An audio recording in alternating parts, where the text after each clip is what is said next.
Millionaire rented his apartment to a single mother. One night, he found out she was a virgin, a secret that shattered his life. Hi, my beautiful family. Let's begin with a prayer, together as one. Dear God, guide me through this healing. Give strength to my body, peace to my heart, and blessings to every soul in this beautiful family. Protect them, uplift them, and let love flow through every screen. Amen. This is your Mr. Peter. I'm still in New York for treatment, but by God's grace, I'll be back in 2 days, stronger, smiling, and full of stories to share. I miss you deeply, and I thank you for your endless prayers and love. Now, please listen closely. If you ever see my videos on any other channel, that person is stealing my content, downloading my older videos and uploading them with slight edits. They are pretending to be me, but they are not part of our family. Please don't support them. Report them. Unsubscribe from any fake channel using my voice or stories. Also, my beautiful family. So many of you have joined us recently, and I'm truly honored. I want to know you.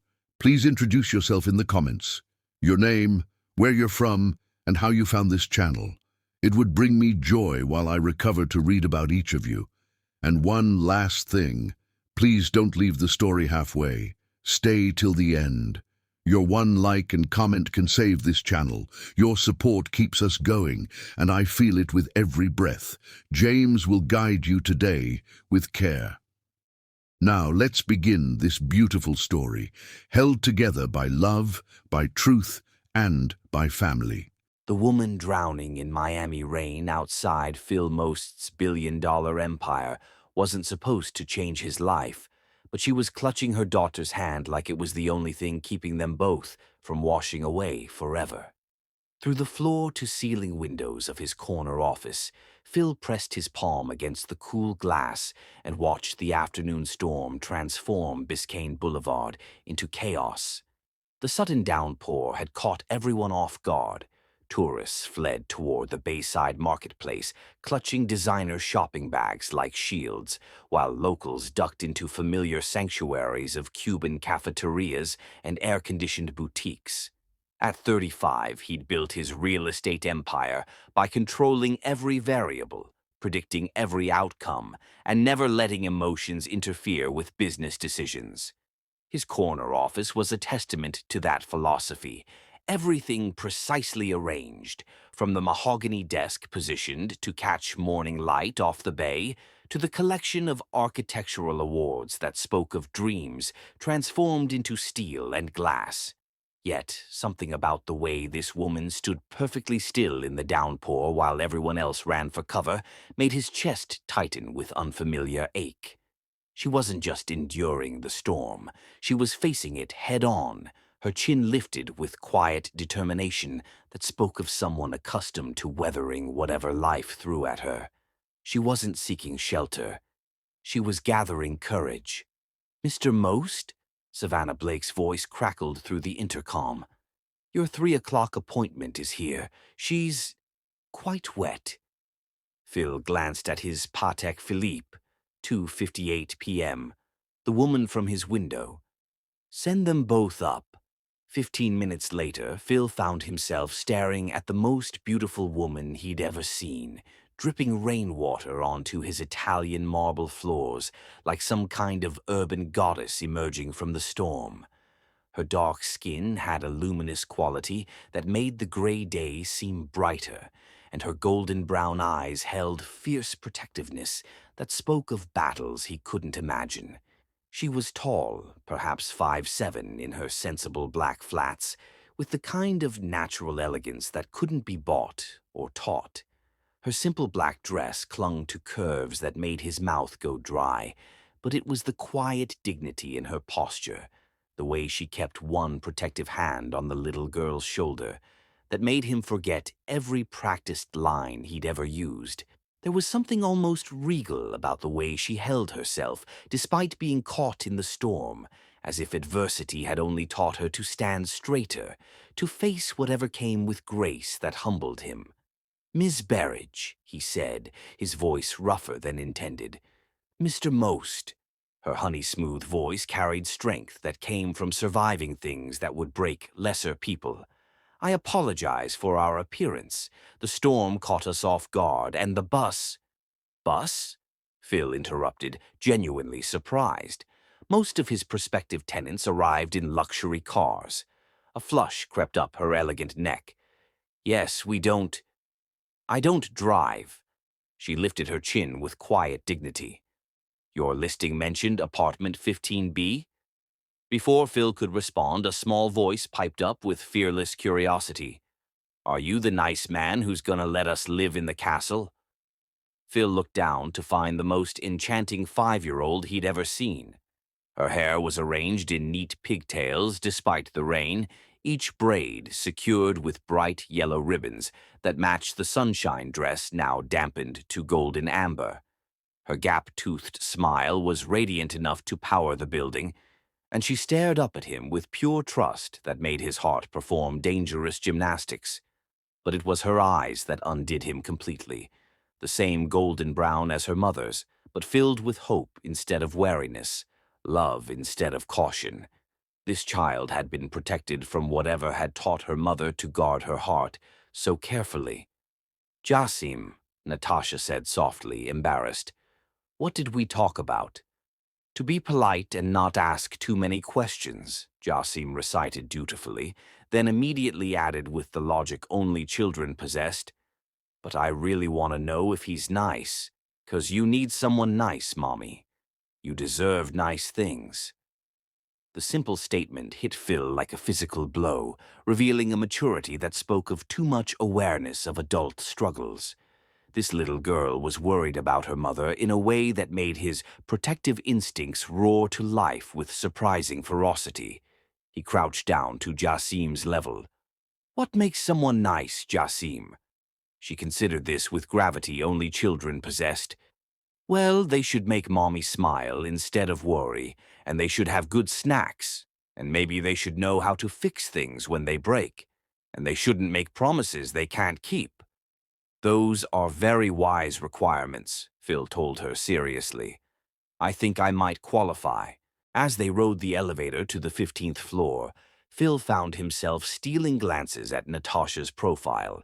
She carried herself with careful grace despite her obvious financial struggles, and there was something about her composure that made him want to see her truly relaxed, truly happy.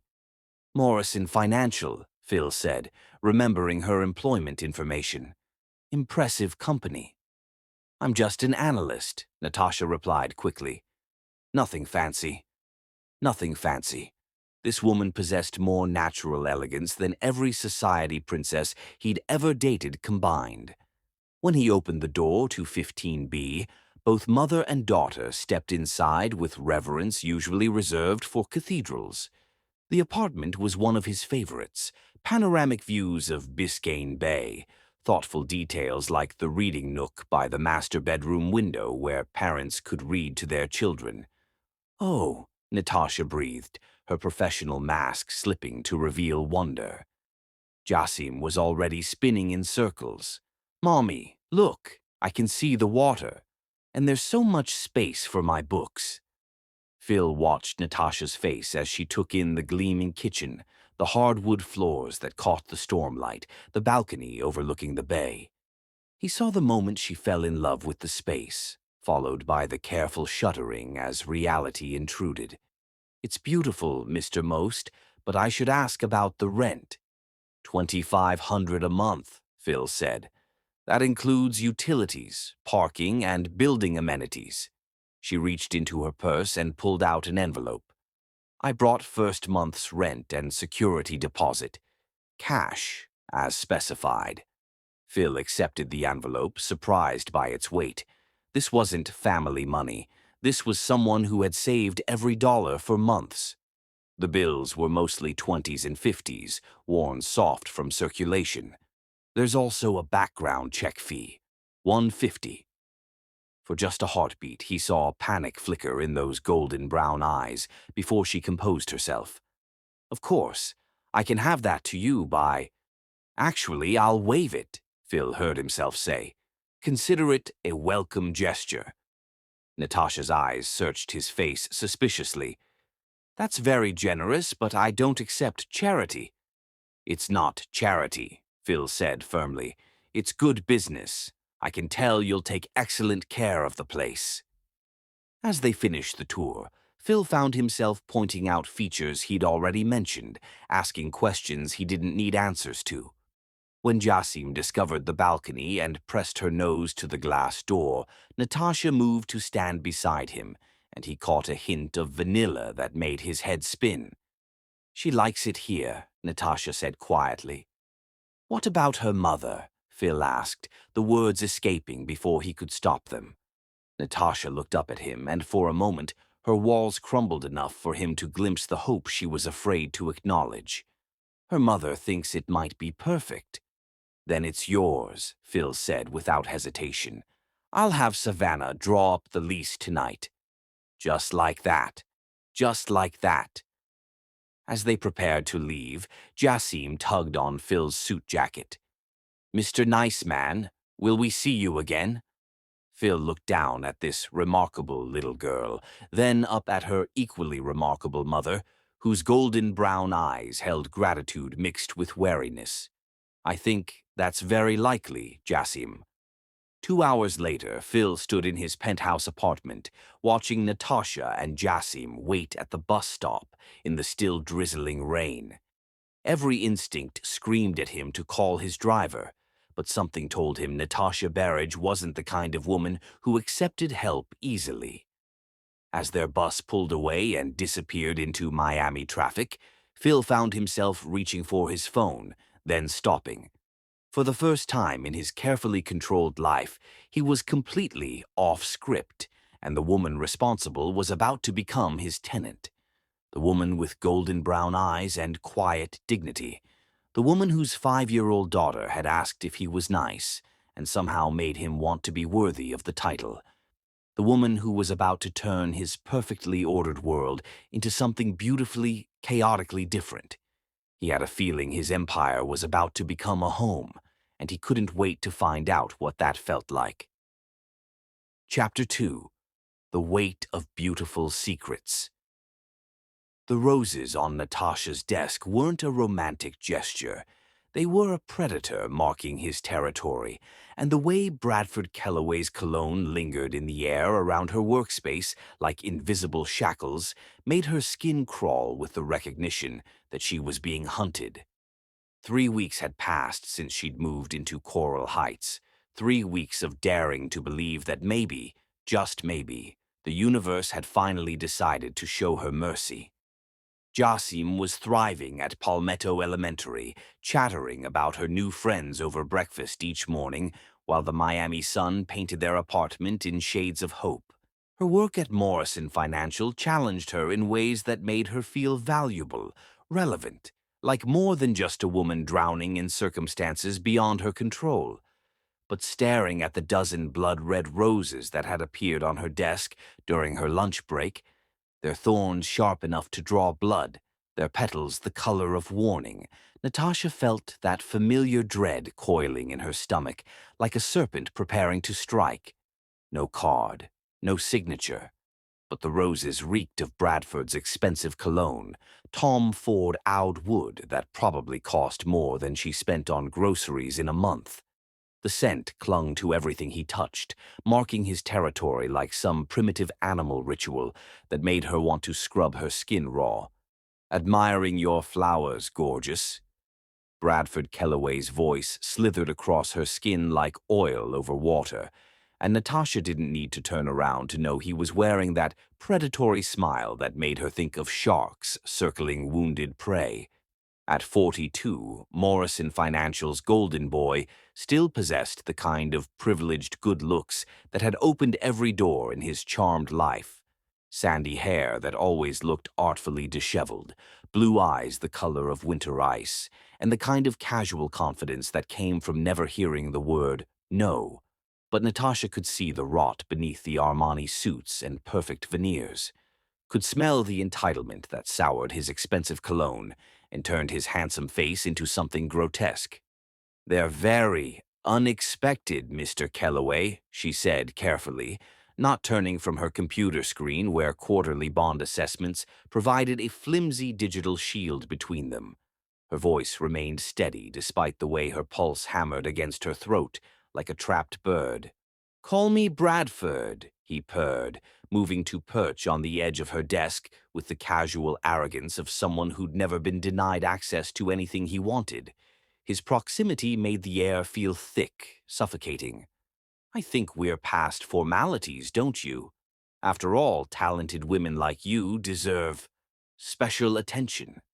The way he said special attention made Natasha's skin crawl, each syllable dripping with implications that made her stomach revolt. She forced her fingers to continue typing, watching meaningless numbers blur across her screen, while every instinct screamed at her to run. "I appreciate your recognition of my work," she replied diplomatically, clinging to professionalism like a life raft in stormy seas. "The Henderson Municipal Bond Analysis should be ready by close of business." "Work." Bradford's laugh was like breaking glass, sharp enough to cut. "Always so focused on work. You know what I admire about you, Natasha." His hand moved to her shoulder, fingers pressing against her collarbone through the thin fabric of her blouse with possessive familiarity that made her flesh crawl. "You're not like the other girls here. You've got depth, substance, a woman who knows what she wants." Natasha's muscles tensed under his touch, but she didn't pull away. She'd learned long ago that rejecting men like Bradford too forcefully only escalated their interest, transformed pursuit into obsession. Better to be the mouse that stayed very, very still while the cat decided whether to pounce.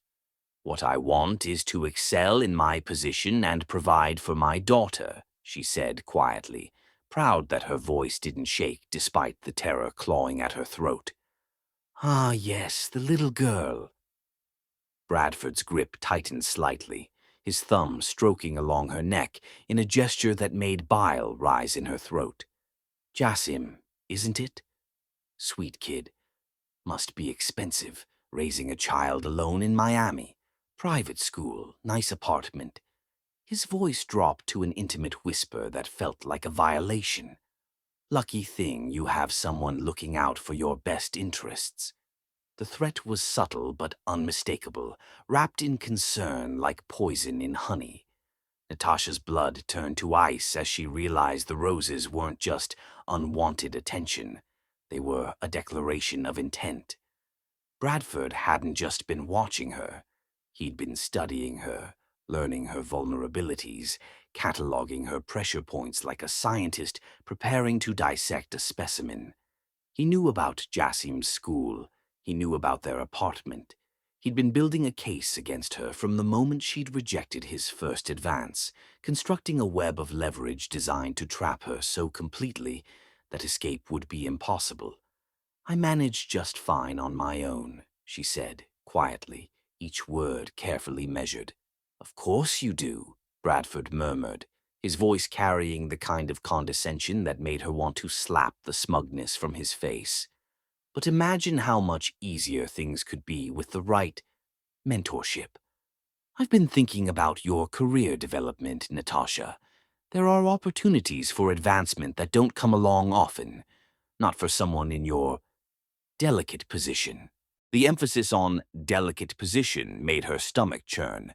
Single mother, financial struggles, no family support system, no safety net. Bradford had done his homework, and every weakness she possessed was now ammunition in his arsenal.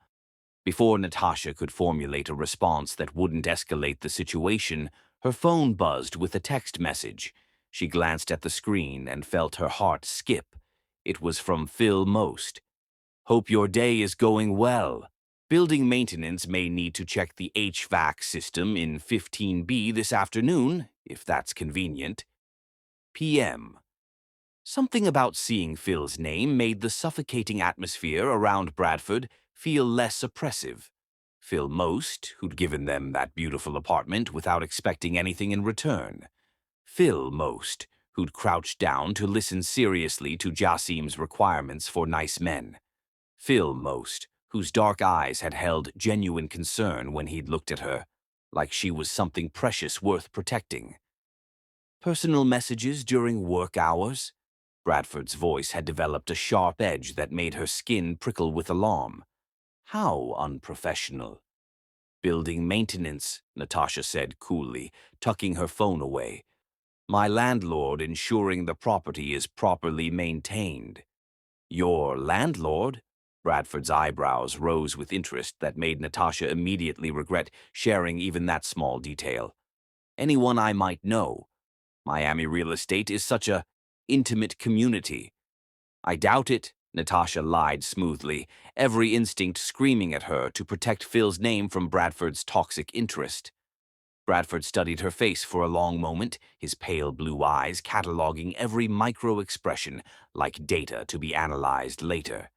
Finally, he stood with fluid grace, smoothing his tie with the kind of casual arrogance that spoke of absolute confidence in his eventual victory.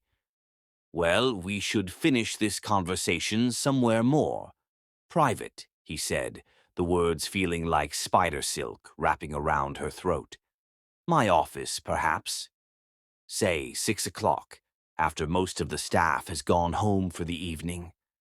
It wasn't a request, it was a summons wrapped in the illusion of choice.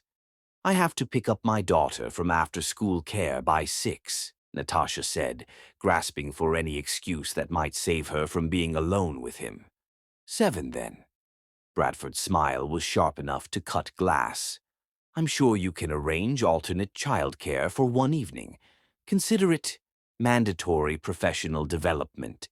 He walked away before she could respond, leaving behind the cloying scent of his cologne and the oppressive weight of his expectations. Natasha stared at the roses, those beautiful, terrible symbols of his intention, and felt the walls of her carefully constructed new life beginning to crumble around her. Her hands were shaking as she reached for her phone. 4 floors above Morrison Financial, Phil Most was attempting to focus on acquisition reports when Savannah appeared in his doorway wearing an expression he'd learned to recognize as trouble approaching from the east. Sir? Her voice carried the kind of careful neutrality that meant she was about to deliver news he wouldn't like. You asked me to let you know if anything seemed concerning about our new tenant in 15B? Phil's attention snapped from his computer screen to his assistant's worried face with the focus of a laser beam. What kind of concerning? She called about maintenance access for this afternoon, Savannah said carefully, choosing her words like stepping stones across dangerous water. Perfectly normal request, except... She paused, her southern upbringing making her reluctant to speak ill without concrete evidence. She sounded scared, Mr. Most, not inconvenienced or annoyed like most tenants would be about unexpected maintenance. Scared. Phil was on his feet before Savannah finished speaking, his expensive Italian leather chair spinning behind him like a discarded thought. Scared how? Like someone who's trying very hard to sound normal when nothing about their situation is normal. Savannah's voice carried the intuitive understanding of a woman who recognized another woman in distress. She asked 3 times if you would be conducting the inspection personally, sir, with emphasis on personally. And I assured her that you would handle it yourself, but Savannah's expression darkened with concern. Why would a tenant specifically need to know that unless they're worried about who else might show up? Unless they need to be certain they'll be safe. Phil grabbed his suit jacket, his mind already racing through possibilities he didn't like, scenarios that made his protective instincts roar to life like sleeping dragons awakened by the scent of smoke. Cancel my 4 o'clock, he said grimly. Already done, sir.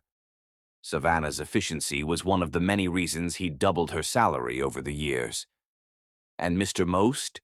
Trust your instincts on this one. At exactly 4:15 p.m., Phil stood outside apartment 15B, listening to the sound of muffled crying through the solid wood door. Not the dramatic sobbing of someone seeking attention, but the quiet, heartbroken weeping of someone trying desperately not to be heard, trying not to burden the world with their pain.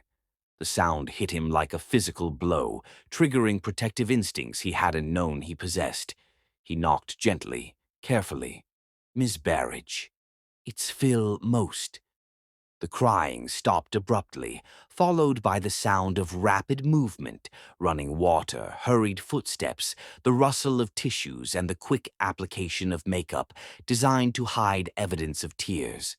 When the door opened 2 minutes later, Natasha had clearly tried to repair the damage, but her golden brown eyes were still red-rimmed and her hands trembled slightly as she smoothed her hair.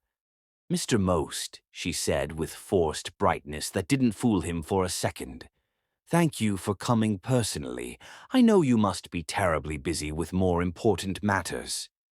"Are you all right?" Phil asked quietly, studying her face with growing concern. There were shadows under her eyes that hadn't been there 3 weeks ago, and something fragile in her posture that made him want to wrap her in protective arms and demand to know who had hurt her. Of course. The lie was automatic, practiced, polished smooth by repetition. "Just a long day at work. You know how it is in the corporate world." Phil didn't know how it was, actually. He'd built his empire specifically, so he'd never have to know what it felt like to be powerless, vulnerable, or afraid in a professional setting.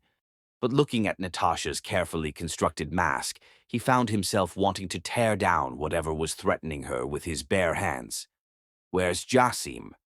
"After-school program until 6, Natasha said, stepping aside to let him enter. "She's learning to swim in their pool. She absolutely loves it. Keeps talking about being a mermaid when she grows up." Phil nodded, making a mental note to ask about the swimming program later, but his attention was caught by the subtle changes in the apartment. Natasha had transformed the space into something that whispered of home, a colorful throw blanket draped over the sofa, Jasim's artwork arranged on the refrigerator with the precision of a museum curator, fresh flowers in a simple glass vase that made his expensive designer furniture look ostentatious by comparison. "You've made this place beautiful," he said honestly, meaning every word. For the first time since he'd arrived, Natasha's smile reached her eyes. "Jasim picked out most of the decorations. She has very strong opinions about color coordination and the proper placement of stuffed animals. Smart girl." Phil moved toward the HVAC unit, though they both knew it was working perfectly. "How's the new job treating you?" "Morrison Financial has quite the reputation in Miami." The question was casual, conversational, but Phil watched her carefully from the corner of his eye. Natasha's shoulders tensed almost imperceptibly, and when she spoke, her voice carried that same forced brightness that had greeted him at the door. "It's challenging," she said carefully, the words chosen with the precision of someone navigating a minefield. "Lots of opportunities for professional growth and development." There it was, that carefully neutral phrasing that set every alarm bell in his head, clanging like church bells on Sunday morning. Someone was making Natasha Barrage feel unsafe in her workplace, and Phil was going to find out who. "Good," he said mildly, making a show of checking perfectly functioning vents while his mind catalogued every micro-expression, every careful word choice, every sign that the woman he was rapidly falling for was in trouble. "You deserve opportunities that match your considerable talents." When he turned back to face her, Natasha was staring at him with an expression caught between gratitude and confusion, as if kindness was so foreign she didn't quite know how to receive it without suspicion. "Thank you," she said softly, her voice thick with emotion she was trying hard to suppress. "For saying that. For everything, really." Phil stepped closer, close enough to catch that hint of vanilla that seemed to follow her everywhere, close enough to see the golden flecks in her eyes that made him think of sunrise over Biscayne Bay. "Natasha?" His voice was gentle, careful, the tone he might use with a wounded animal. "Yes." If you ever need anything at all, you have my direct number. Day or night, weekends, holidays. It doesn't matter what time it is or how trivial it might seem. If you need help, you call me." Their eyes held for a moment that stretched too long and not long enough, and Phil found himself drowning in the depth of emotion he saw there. Gratitude and fear, and something that might have been hope if she dared to let herself believe in it. "I should go," he said reluctantly, though every instinct screamed at him to stay, to keep her talking until she told him what was wrong, to plant himself between her and whatever was causing those shadows under her eyes. "But the HVAC system is working perfectly.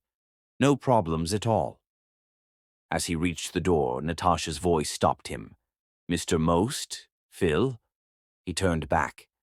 "Thank you for checking personally. It means more than you know."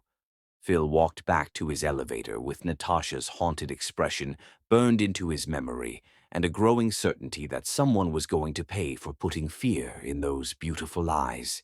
The Miami afternoon was painting itself in shades of amber and gold, and the city sprawled beneath him like a jewel-toned promise.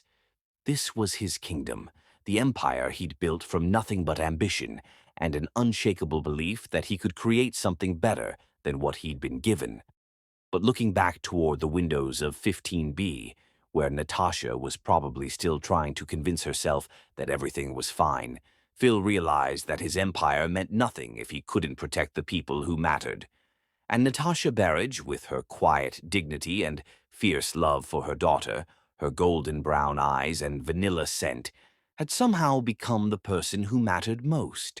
He just had to figure out who was threatening her. And when he did, they were going to learn what happened when someone made the mistake of targeting Phil Most's family. Chapter 3. Thunder Before the Storm. Bradford Kellaway's hands were on Natasha before she could scream, and in that terrifying moment she realized that every woman who'd whispered warnings about him had been trying to save her life. "Finally alone," he breathed against her neck, trapping her between his body and the conference room door he'd just locked. The Morrison financial offices were empty except for security and cleaning crew, exactly as Bradford had planned when he'd insisted on this mandatory performance review. The conference room felt like a trap, its windows offering views of Miami's skyline that might as well have been another planet. The polished table reflected dim lighting like a dark mirror, and leather chairs stood like silent witnesses to Bradford's intentions. "Mr. Kellaway, please." Natasha tried to twist away, but his grip tightened with bruising force. "Bradford," he corrected, voice thick with entitlement. His breath carried traces of expensive scotch, liquid courage for what he'd been planning. "We're past formalities now, sweetheart." Natasha's mind raced through escape routes. Security was too far away. Her phone was across the room, Bradford's body pressed against hers with predatory intent that made her stomach revolt. "You don't understand," she said desperately.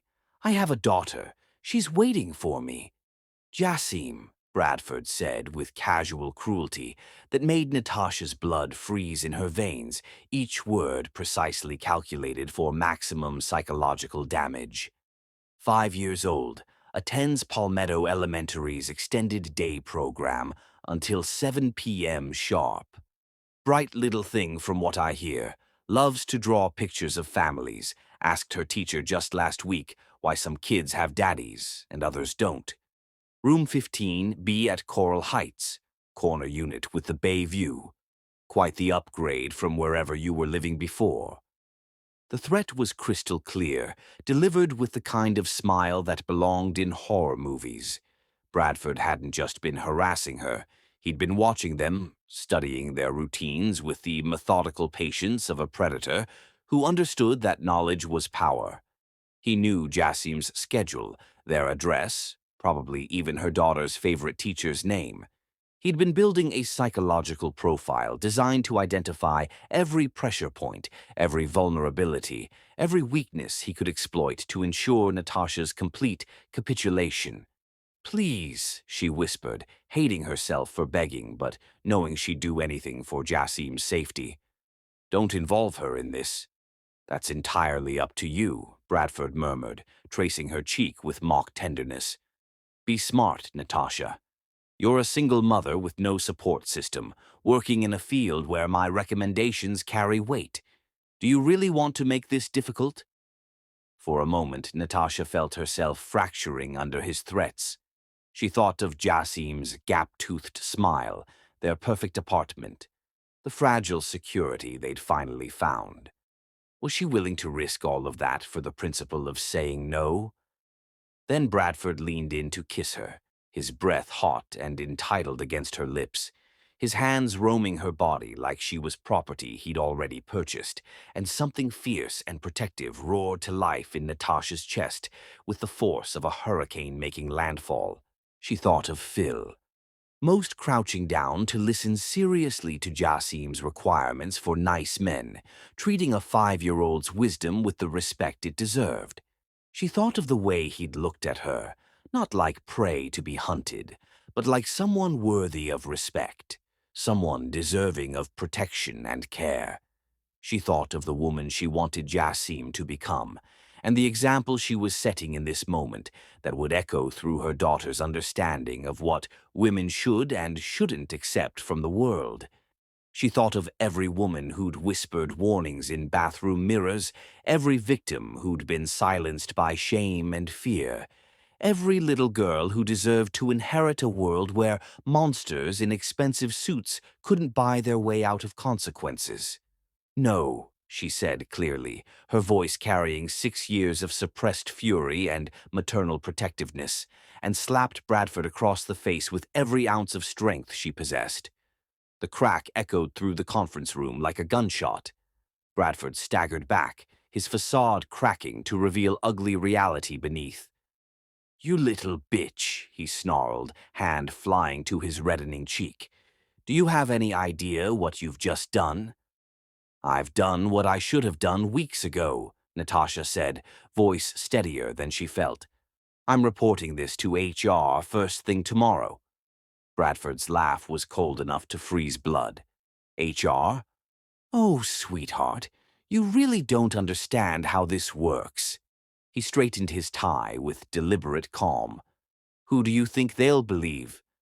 Me, with 15 years of exemplary service, or you, a desperate single mother who obviously seduced her supervisor and cried assault when rejected?" The truth hit her like a physical blow. This wasn't impulse. This was a carefully orchestrated campaign designed to isolate and destroy her. "That's not what happened, isn't it?" His smile was sharp as a blade. "You wore that tight red dress yesterday, accepted my gifts, came to my office after hours, alone." His voice dropped to a whisper. "Your word against mine, and we both know whose carries more weight." Bradford moved to the door, unlocking it with casual arrogance. "Think very carefully about your next move, because if you breathe one word of this to anyone, I'll make sure you never work in finance again. Anywhere. And then what happens to little Jassim when mommy can't afford that nice apartment?" 3 hours later, Natasha sat on her bathroom floor, holding Jassim while they both cried, and she wondered how she'd ever believed they could escape powerlessness. The apartment that had felt like sanctuary now felt like a beautiful cage. Even the roses, now wilting in her trash, seemed to mock her with their dying beauty. "Mommy, why are you sad?" Jassim asked, small hands patting Natasha's wet cheeks. "Did the mean people at work hurt your feelings again?" Again, as if her 5-year-old had already learned to expect cruelty. The thought made Natasha weep harder. "Just grown-up problems, baby," Natasha whispered, holding Jassim closer. "Nothing for you to worry about." But it was everything to worry about. Bradford's threats echoed like a death knell. "Your word against mine. Never work again. What happens to little Jassim?" Jassim pulled back to study her mother's face with childhood seriousness. "Maybe the nice man could help," she suggested with innocent hope. He fixes things when they break, remember? And you're kinda broken right now, Mommy. The nice man, Phil Most, who'd given them this apartment and looked at her like she was worth protecting. Phil Most, who lived in a world where problems could be solved with power and influence. Some things are too broken to fix, sweetheart, Natasha said softly. Nothing's too broken for the nice man, Jassim insisted with fierce certainty. He has kind eyes, Mommy, and kind eyes fix everything. That's what Daddy Jackson used to tell you, remember? Daddy Jackson. Natasha's throat closed with sudden emotion as she remembered her brother's phrase. Kind eyes see the hurt and heal it, baby girl. Phil Most had kind eyes. Maybe Jassim was right. Maybe some things weren't too broken to fix. Maybe she didn't have to face this alone. 4 floors above, Phil Most paced his penthouse like a caged wolf, every protective instinct screaming that something was desperately wrong. He'd heard them crying. The sound had drifted up through the building's ventilation. Not normal domestic life, but genuine distress. A woman trying to muffle her sobs, a child asking heartbreaking questions about why Mommy was sad. Phil had built his empire by trusting his instincts, and every instinct told him Natasha Barrage was in real trouble, the kind that wouldn't be solved with money or legal documents alone. He'd stood by his windows for an hour, watching the lights of 15B and fighting the urge to knock on her door and demand answers. But what right did he have? He was her landlord, not her protector. They barely knew each other. Except that wasn't entirely true. Something had sparked between them from that first rain-soaked meeting. When she'd looked at him with those golden brown eyes full of carefully guarded hope, he'd felt his carefully ordered world shift in ways that defied logic. And now someone was making her cry. Someone was threatening the fragile happiness she'd built for herself and her daughter. His phone lay on the marble counter like an accusation. He could text her, ask if everything was okay. But what if whoever was threatening her had access to her phone? What if reaching out made things worse? Instead, he found himself dialing Savannah's number. "I need you to do something for me," he said without preamble. "Of course, Mr. Most. What do you need?" "I want you to find out everything you can about Morrison Financial Group, staff, management, any complaints or lawsuits in the past 5 years. Pay particular attention to workplace harassment issues." The line was quiet for a moment. "Any particular reason for this interest, sir?" Phil looked toward the windows facing Coral Heights, where Natasha and Jassim were somewhere in the darkness, and felt something fierce and protective settle in his chest. "Someone's threatening one of our tenants," he said quietly. "And I'm going to find out who. How deep do you want me to dig?" "As deep as it takes," Phil said, his voice carrying steel that had built empires. "And Savannah, this is priority 1. Everything else can wait." After he hung up, Phil stood at his window and made a silent promise to the woman 4 floors below, who changed his world with golden brown eyes and quiet dignity. Whatever was hunting Natasha Barrage had just painted a target on the wrong family. And Phil Most had never lost a war that mattered. Chapter 4. When Walls Come Crashing Down. The cardboard box containing 6 months of Natasha's professional life weighed nothing compared to the crushing weight of Bradford Kellaway's lies. But she carried both out of Morrison Financial, knowing that some betrayals cut so deep they reshape your soul.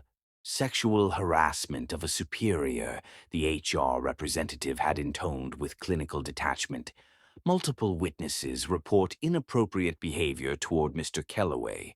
Termination effective immediately, with cause. Multiple witnesses. Bradford had been busy overnight weaving deception with master manipulator skill. Her co-workers, people she'd shared coffee with, trusted with confidences, had developed selective amnesia about Bradford's behavior while manufacturing detailed memories of her supposed advances. In Bradford's version, she was the predator, a desperate single mother who'd tried to seduce her way to advancement and turned vindictive when rejected. The narrative was perfectly crafted to exploit every prejudice about women like her. The Miami morning blazed outside her taxi with relentless optimism that made her situation feel surreal. Coconut palms swayed in the breeze, joggers swept past in designer athletic wear. The Miami of tourism brochures that had nothing to do with women like her getting destroyed by men like Bradford. Her phone buzzed. Reminder, art supplies and $15 due Friday for Mother's Day project. Minus Miss Foster. $15. Such a small amount, but it might as well have been 15,000. How could she explain to Jassim that she couldn't afford construction paper because Mommy had been fired for fighting off a predator? The taxi pulled up to Coral Heights, and Natasha stared up at the building that had represented hope just hours ago. Now it loomed like a monument to dreams she couldn't afford. She had to tell Phil most she could no longer afford rent. Had to explain that the apartment where Jassim had started calling home was just another temporary stop. Had to disappoint him the way she seemed to disappoint everyone foolish enough to believe in her. Phil most answered his penthouse door on the second knock, and Natasha's composure crumbled at the sight of him. His dark hair was disheveled, his shirt wrinkled, and his eyes held concern that made her heart skip with something dangerously close to hope. "Natasha," he said, and the relief in his voice was so profound she almost started crying. "Thank God, I've been worried sick." The simple admission undid her. In a world where Bradford's lies had turned colleagues into enemies, here was someone who'd been worried about her. "I need to talk to you," she said, voice steady despite the chaos in her chest. "About my lease." Something dark flickered across Phil's features. "Come in, please." His penthouse whispered of understated luxury, but it was the genuine concern in his eyes that made the space feel warm instead of intimidating. "Sit," he said gently. "Can I get you something?" "I can't stay long," Natasha said, perching on the sofa edge like a bird ready to flee. "I wanted to give you proper notice that I'll be vacating 15B at the end of the month." Phil went very still. "Why?" The simple question broke through her defenses. She'd expected demands for explanations, concerns about finding another tenant. She hadn't expected the quiet devastation in his voice. "I lost my job," she said simply, focusing on her hands. "I can't afford rent anymore." What happened? And suddenly, without knowing how, the whole horrible story poured out. Bradford's harassment, the escalating threats, the trap in the conference room, and finally the twisted accusations that had destroyed her reputation in one stroke. She told him about the roses that had been warnings, about colleagues who developed selective amnesia, about the system designed to protect predators and destroy victims. "He made it look like I was the aggressor," she finished, voice hollow. "Said I was trying to seduce him for advancement. By the time HR finished investigating, I was a predator and he was the victim." Phil had gone absolutely motionless during her recitation, jaw clenched so tightly she could see muscles jumping beneath his skin. When she finished, the silence crackled with dangerous energy. "His name," Phil said, voice deadly quiet. "I want his full name." "Phil, you can't—" "His name." The words carried authority that had built empires and destroyed competitors. "Bradford Kellaway," she whispered, and watched something dark and predatory settle in Phil's expression. "Good," he said with satisfaction that made her shiver. "Now we're going to fix this." Natasha shook her head desperately. "You don't understand. It's done. He destroyed my reputation, my references. No one will hire someone accused of sexual harassment. I have to start over somewhere else." "No," Phil said with absolute certainty. "You don't. Phil, do you trust me?" The question stopped her mid-protest. Did she trust him? This man who'd waived fees for a stranger, who'd given them the most beautiful home they'd ever known, who was looking at her now like she was worth fighting wars for. "I barely know you," she said honestly, "but do you trust me?" Natasha looked into his dark eyes and saw something that made her breath catch. Not pity or charity, but genuine caring, the kind of protective instinct she'd only dreamed of inspiring. "Yes," she whispered, "I trust you." "Then don't give up your apartment. Don't uproot Jassim again. Let me handle Bradford Kellaway.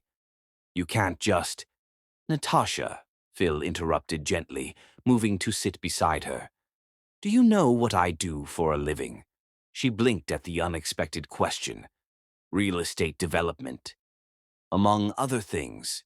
His smile was sharp enough to cut glass. "I also happen to be a silent investor in Morrison Financial Group." The words hit her like a physical blow. "What?" "I've been a silent investor for 3 years," Phil said calmly. "Which means I have access to personnel files, security footage, and the authority to launch full investigations into employee conduct." Natasha stared in shock. You're Bradford's boss." "Several levels removed, but yes." Phil's voice carried quiet authority. "And if Bradford Kellaway thinks he can destroy innocent women to cover his crimes, he's about to learn what real consequences look like." "Phil, I don't want charity." "This isn't charity," he said firmly. "This is justice, and more than that." He reached out to touch her hand, fingers warm and steady. "This is personal." "Personal?" Phil's eyes searched her face with intensity that made her heart race. "You and Jassim, you've become important to me, more important than I probably have any right to claim. The thought of someone hurting you, threatening you—" His jaw clenched. "Bradford Kellaway picked the wrong woman to target." Natasha felt something shift in her chest, warmth spreading through the cold fear that had dominated her since yesterday. "Why?" she whispered. "Why do you care?" Phil was quiet for a long moment, his thumb tracing gentle patterns across her knuckles. When he spoke, his voice was rough with emotion. "Because you're extraordinary," he said simply. "Because you've faced impossible odds with more grace and strength than anyone should have to possess. Because your daughter draws pictures of us as a family, and somehow that feels more right than anything in my perfectly planned life ever has." Tears she'd been holding back finally spilled over. "Phil, let me help you," he said urgently. "Let me fix this. Not because you can't handle it yourself, but because no one should have to fight monsters alone." Natasha looked into his dark eyes and saw her future. Not the desperate scramble for survival she'd been expecting, but something beautiful and protected and worth believing in. "Okay," she whispered. "Okay." Phil's smile was brilliant enough to power the city. "Good. Now, why don't you call Jassim's school and tell them she'll definitely be participating in that Mother's Day project?" "How did you—" "I pay attention," Phil said softly. "And Natasha?" "Bradford Kellaway has no idea what's about to hit him." As Natasha settled back against the sofa cushions, feeling safe for the first time in days, she found herself believing that maybe the nice man with kind eyes really could fix everything after all. The war for her future was far from over, but for the first time she wasn't fighting it alone. Chapter 5. The Truth That Changes Everything. The photograph hidden in Natasha's wallet had been her secret weapon against despair for 6 years. But when Phil Most saw his best friend's face staring back at him from the faded image, it became the key that unlocked everything she'd been too afraid to tell him. "I should go," Natasha said, rising from Phil's sofa with careful dignity. The afternoon light streaming through his penthouse windows caught the gold threads in her hair, transforming her into something ethereal despite the earthly troubles that had brought her here. "Jassim will be home soon, and I need to figure out how to explain why I was home early." "Wait," Phil said gently, something in her nervous energy making him reluctant to let her go. The revelation about Morrison Financial had shifted dynamics between them, but he sensed deeper currents still unexplored. You mentioned that Jassim's father isn't in the picture, if you don't mind me asking. Natasha's hand tightened on her purse strap, knuckles showing white against worn leather. He was never really in the picture to begin with. Jassim's father died before she was born.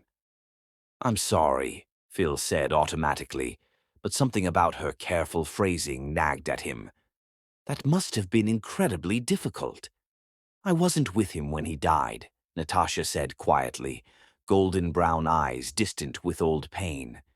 We'd had a falling out before I knew I was pregnant. By the time I found out about Jassim, it was too late to tell him. Phil studied her profile as she stared out at Biscayne Bay, noting the way her fingers worried at her wallet's worn edge. What was his name? He asked softly. Natasha was quiet for so long, Phil thought she wouldn't answer. When she finally spoke, her voice was barely above a whisper. Jackson Barrage. The name hit Phil like a physical blow, stealing breath from his lungs and making the world tilt sideways.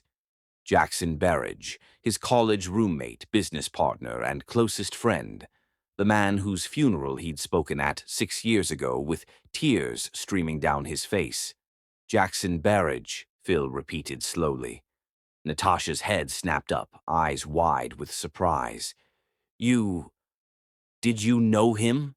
Phil stared at her, really looked at her for the first time since she'd mentioned the name. The elegant cheekbones that reminded him of someone he couldn't place, the way she carried herself with quiet pride that felt achingly familiar, the fierce protectiveness when it came to Jassim that echoed something from his past. And then it hit him like lightning illuminating a dark landscape. The graduation photo Jackson had carried in his wallet, a young woman in cap and gown, radiant with achievement. The way Jackson's voice had softened whenever he talked about his little sister who was going to change the world. The pride that had made Jackson's eyes shine when he'd shown off her scholarship letter, her dean's list certificates, her plans to revolutionize municipal finance. You're Tasha, Phil said with dawning realization that felt like the universe clicking into perfect alignment. Jackson's daughter, his brilliant little sister. He talked about you constantly, how proud he was when you got your finance degree, how you were going to show those stuffy old men in government finance how it should really be done. Natasha's face went pale. He talked about me? All the time, Phil said, voice thick with emotion as memories flooded back. Jackson at 21 showing off wallet photos. Jackson at 24 beaming with pride over Natasha's scholarship. Jackson at 26 worried sick about their fight and planning to drive to Tampa to make things right. A drive he'd never made because he died 3 days before he'd planned to leave. You were studying finance, Phil continued, pieces clicking into place. Planning to change the world one municipal bond at a time. He said you were the smartest person he'd ever known. Phil paused, throat tight. He also said you two had a fight before graduation. Something about him dating your roommate. Tears spilled down Natasha's cheeks. Monica, she whispered. I thought he was just using her, that he was going to hurt her. We said terrible things. I told him I never wanted to see him again. Phil's heart broke for the pain in her voice. He regretted that fight every day, Tasha. He used to say it was his biggest mistake, letting pride keep him from reaching out. I was pregnant, Natasha said brokenly, the words tumbling out like a dam bursting after years of holding back floodwaters. I found out 2 weeks after graduation. I sat in that little clinic bathroom staring at the test, and the first person I wanted to call was Jackson. I wanted to hear him say everything would be okay, that he'd help me figure out how to be a mother when I could barely take care of myself. She wiped her eyes with trembling hands, lost in the memory of that terrifying, lonely moment. I tried calling him, but his number was disconnected. I drove to his old apartment, but he'd moved. I was too proud to ask his friends where he'd gone, too hurt to keep chasing someone who obviously didn't want me in his life anymore. He changed his number because Monica kept calling, Phil said gently. The breakup was ugly, and he didn't want her having access. He never knew you'd tried to reach him. Phil remembered those months after graduation. Jackson throwing himself into work with manic intensity, starting the real estate ventures that would make them both wealthy. He'd dated sporadically, but never seriously, always saying he needed to fix things with his sister first. The car accident, Phil said suddenly. 6 years ago. You said Jasim's father died before she was born, but Jackson died when she was 6 months old. Natasha's composure cracked completely. Jackson died without knowing about her, she sobbed. I kept meaning to reach out to tell him he had a niece, but I was scared he'd reject us both. Then I saw the news about the accident, and it was too late. Phil felt like he was drowning in revelations. Jackson had died without knowing he was an uncle. Jasim was Jackson's niece, the family Phil had promised his best friend he'd always protect if Jackson ever had one. My God, Phil whispered, moving to kneel in front of Natasha's chair. You've been alone all this time, raising Jasim, struggling to survive, and you were Jackson's family. I'm not anyone's family, Natasha said through tears. I'm just someone who made too many mistakes. No, Phil said fiercely, taking her hands in his. You're Jackson Berridge's daughter. You're Jasim's mother. You're... He paused, heart hammering as he realized what she meant to him. You're the woman I've been falling in love with since the moment you walked into my building. Natasha's eyes went wide. Phil... Jackson made me promise, Phil continued urgently. The night before he died, we were talking about the future, about building something lasting. He said if anything ever happened to him, I should take care of the people who mattered. I told him he was being morbid. Phil's voice broke. I failed him, Tasha. I let you struggle alone when I should have been protecting you. You didn't know. I should have looked harder, Phil said with self-recrimination. Jackson talked about you so much. I should have put the pieces together. Your name, your age, the way you carry yourself. Natasha pulled her hands free to frame his face, touch gentle despite her tears. You can't blame yourself for not finding someone who didn't want to be found. I was too proud, too hurt, too scared. Phil leaned into her touch, overwhelmed by what had shifted between them. Jasim, he said suddenly. She's Jackson's niece. No wonder she felt familiar. She has his smile. She does, Natasha agreed softly. Sometimes I look at her and see him so clearly. It takes my breath away. Does she know? About Jackson? I've told her stories about Uncle Jackson, the brother I loved very much, but I couldn't tell her he was family when I wasn't sure he would have wanted us. Phil's heart broke again. He would have loved her, he said with absolute certainty, and he would have been so proud of the mother you've become. They sat in silence, the weight of 6 years of missed connections settling between them. Finally, Phil spoke again. There's something else, he said carefully. Something you need to know about the apartment. Natasha tensed. What do you mean? The building, Phil said softly. Coral Heights. Jackson and I designed it together. It was going to be his flagship property. We broke ground 3 weeks before he died. Natasha's face went white. You mean, you've been living in Jackson's building, Phil said gently, his voice filled with wonder at the cosmic poetry of it all. The apartment you fell in love with, the place where Jasim draws pictures and calls home. Jackson planned every single detail of it. The reading nook by the master bedroom window. That was his idea. He said every home should have a place where families could make memories that would last forever. Phil's voice grew thick with emotion as the memories flooded back. He spent hours sketching the layouts, arguing with architects about the perfect placement of windows to catch morning light.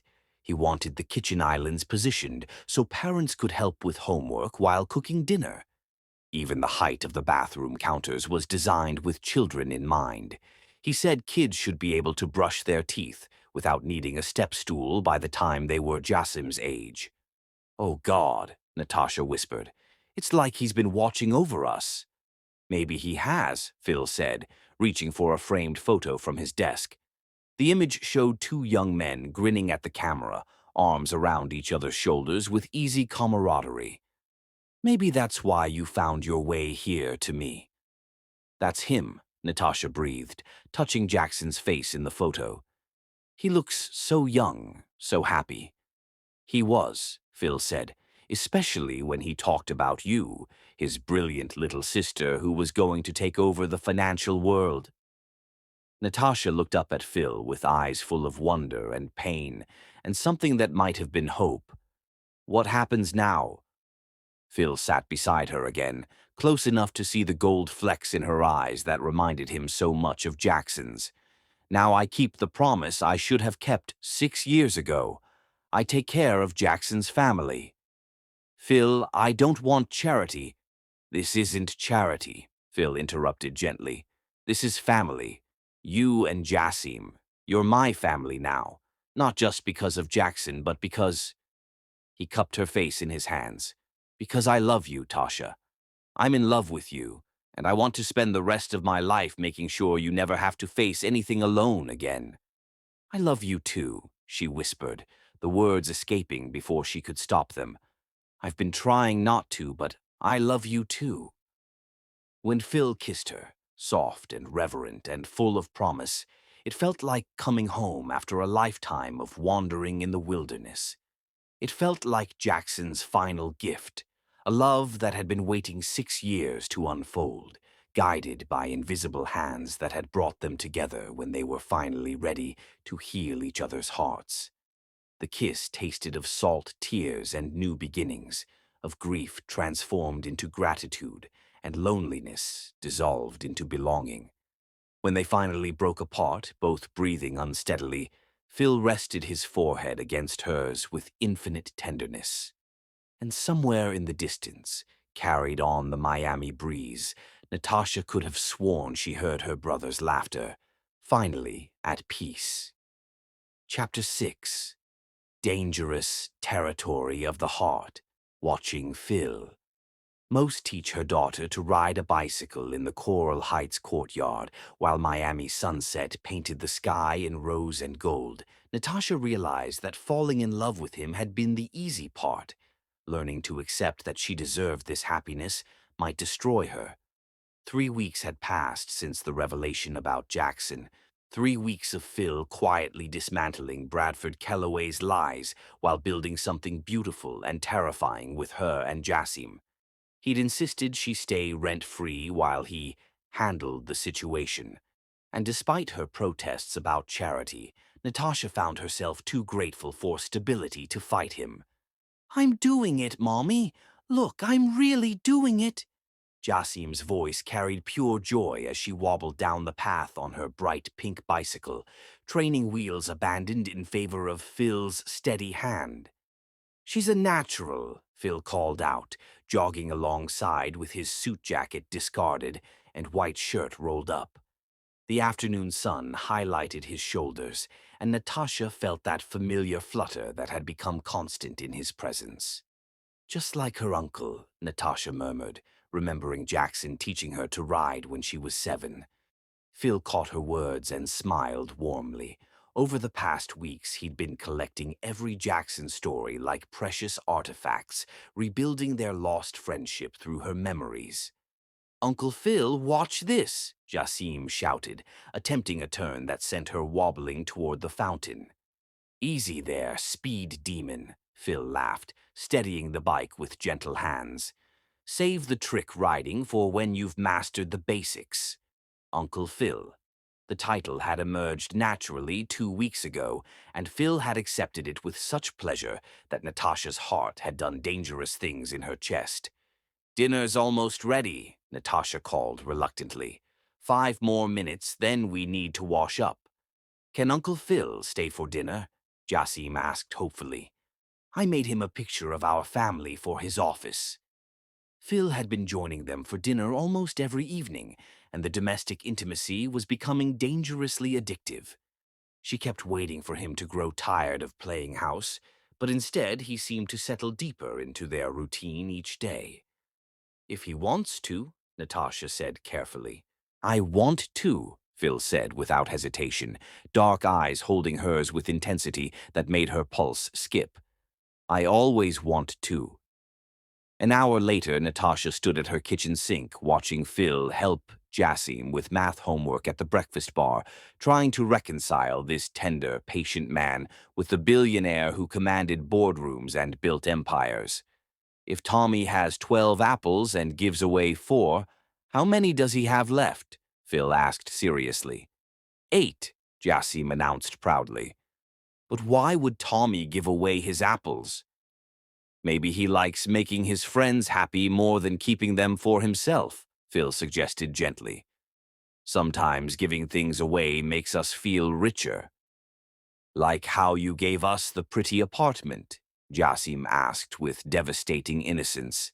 Phil's eyes found Natasha's across the kitchen. Exactly like that, sweetheart. Natasha felt her throat tighten with emotion. Phil had given them so much more than an apartment. He'd given them safety, stability, and the first taste of family either she or Jassim had ever known. The weight of his generosity terrified her almost as much as her growing dependence on his presence. I should start Jassim's bath, she said, needing distance from the overwhelming domesticity. Can Uncle Phil read my bedtime story tonight? Jassim asked hopefully. He does the best voices for the princess book. If that's okay with your mom, Phil said, but his eyes were asking for more than permission to read a story. Of course, Natasha managed. After Jassim was bathed, storied, and tucked into bed with promises of more bicycle lessons tomorrow, Natasha found Phil cleaning her kitchen with focused attention. You don't have to do that, she protested, but Phil just smiled and continued loading her dishwasher. I want to, he said simply. Besides, someone very wise once told me that good men should know how to fix things when they break. I'm expanding that to include dishes. Natasha leaned against the counter, watching his efficient movements and trying to memorize this moment.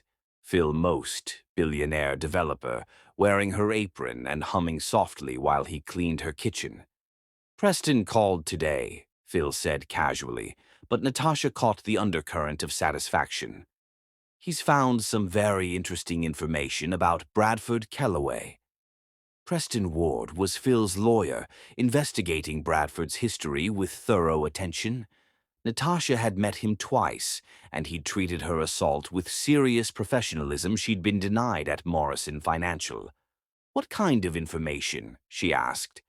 The kind that shows you weren't his first victim, Phil said grimly. Preston's found 3 other women who've filed complaints against Bradford over the past 5 years. All buried by HR, all victims quietly transferred or terminated. Natasha felt a chill. 3 others? 3 that we know of, Phil corrected. Preston thinks there might be more who never came forward. Bradford's father has significant influence in Miami financial circles, enough to keep scandals quiet. The mention of Bradford's family connections made Natasha's stomach twist. Phil, maybe we should just let this go, if his family has that kind of power. No, Phil's voice carried steely determination that had built his empire. He hurt you. He threatened Jassim. He's been terrorizing women for years and counting on their silence. Phil turned to face her fully. I won't let him get away with it. But what if he retaliates? What if he comes after us? Phil crossed the kitchen in 2 strides, gently framing her face with hands that still smelled like dish soap. He can't touch you anymore, Tasha. You're under my protection now, and I have resources he can't match. This isn't your fight, Natasha whispered, even as she leaned into his touch. Yes, it is, Phil said fiercely. You're mine to protect now, you and Jassim both. Jackson asked me to take care of his family, and I failed him once. I won't fail him again. The possessive certainty in his voice should have alarmed her, but instead it sent heat spiraling through her chest. When had she stopped being afraid of depending on someone? I love you, she said suddenly, the words escaping without permission. Phil's smile was brilliant enough to power the building. I love you too, he said, and kissed her with reverent passion that made her forget they were standing in her kitchen. When they finally broke apart, both breathing unsteadily, Phil rested his forehead against hers.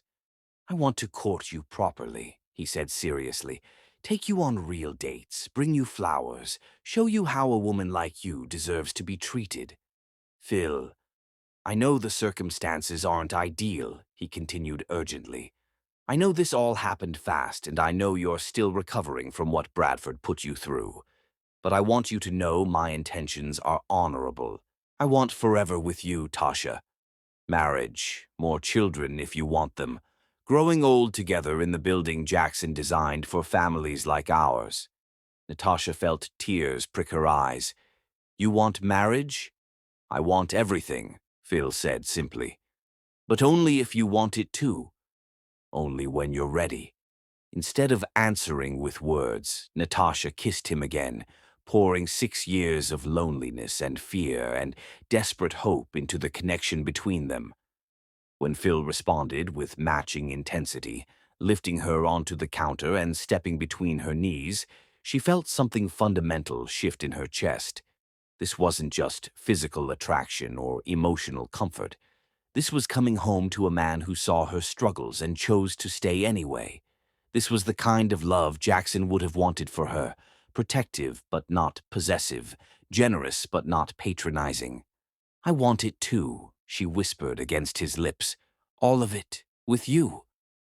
Phil's smile was so radiant it took her breath away. Good, he said, pressing soft kisses along her jawline. Because I was hoping you'd say that. When? She asked, surprising herself with the question.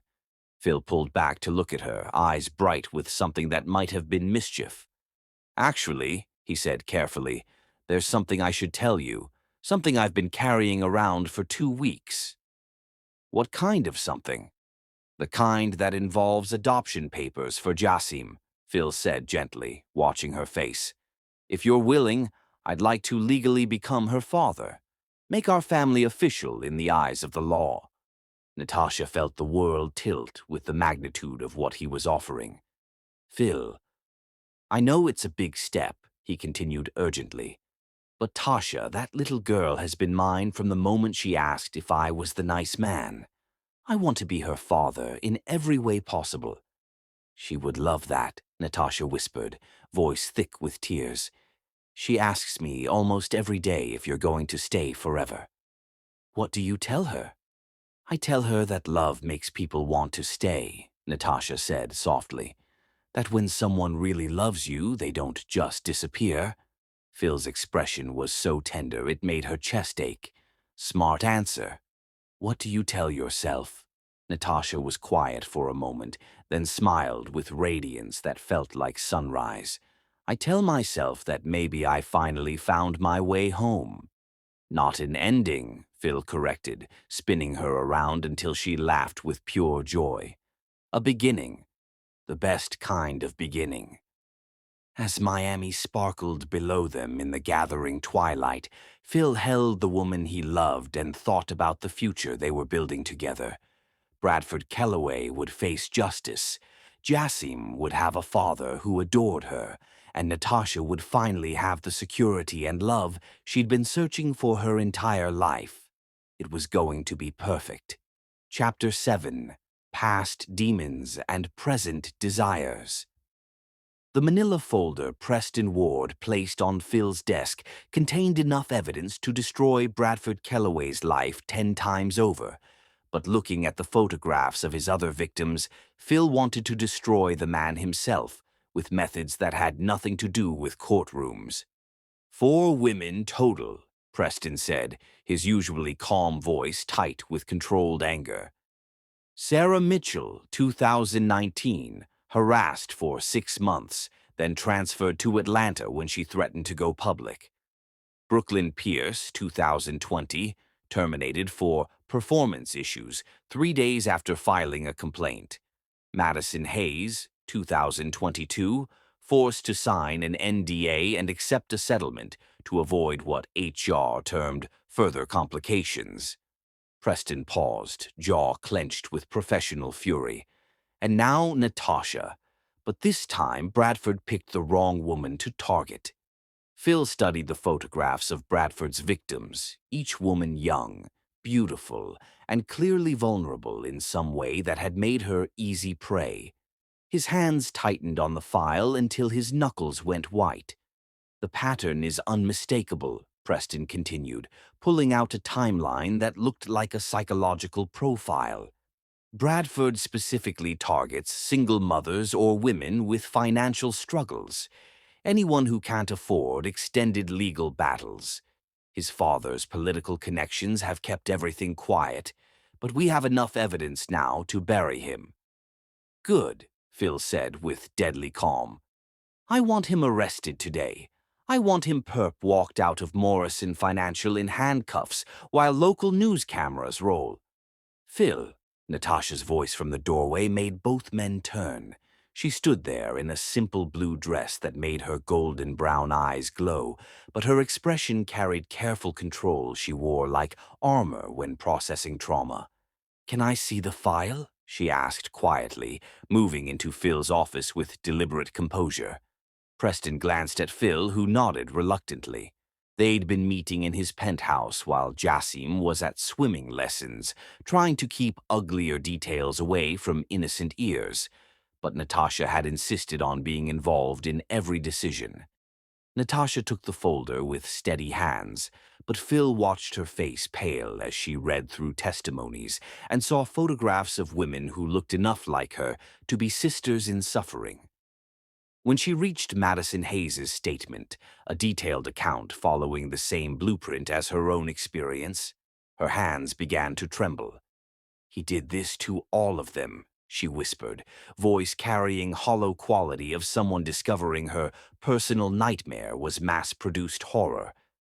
Exactly the same pattern, the flowers, the threats about their children, the false accusations designed to destroy credibility before they could speak up.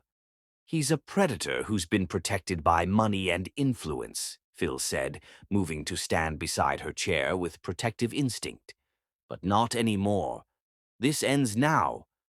Natasha looked up at him, eyes bright with tears and something that might have been relief. These women, they'll testify. Sarah and Madison have already agreed, Preston said gently.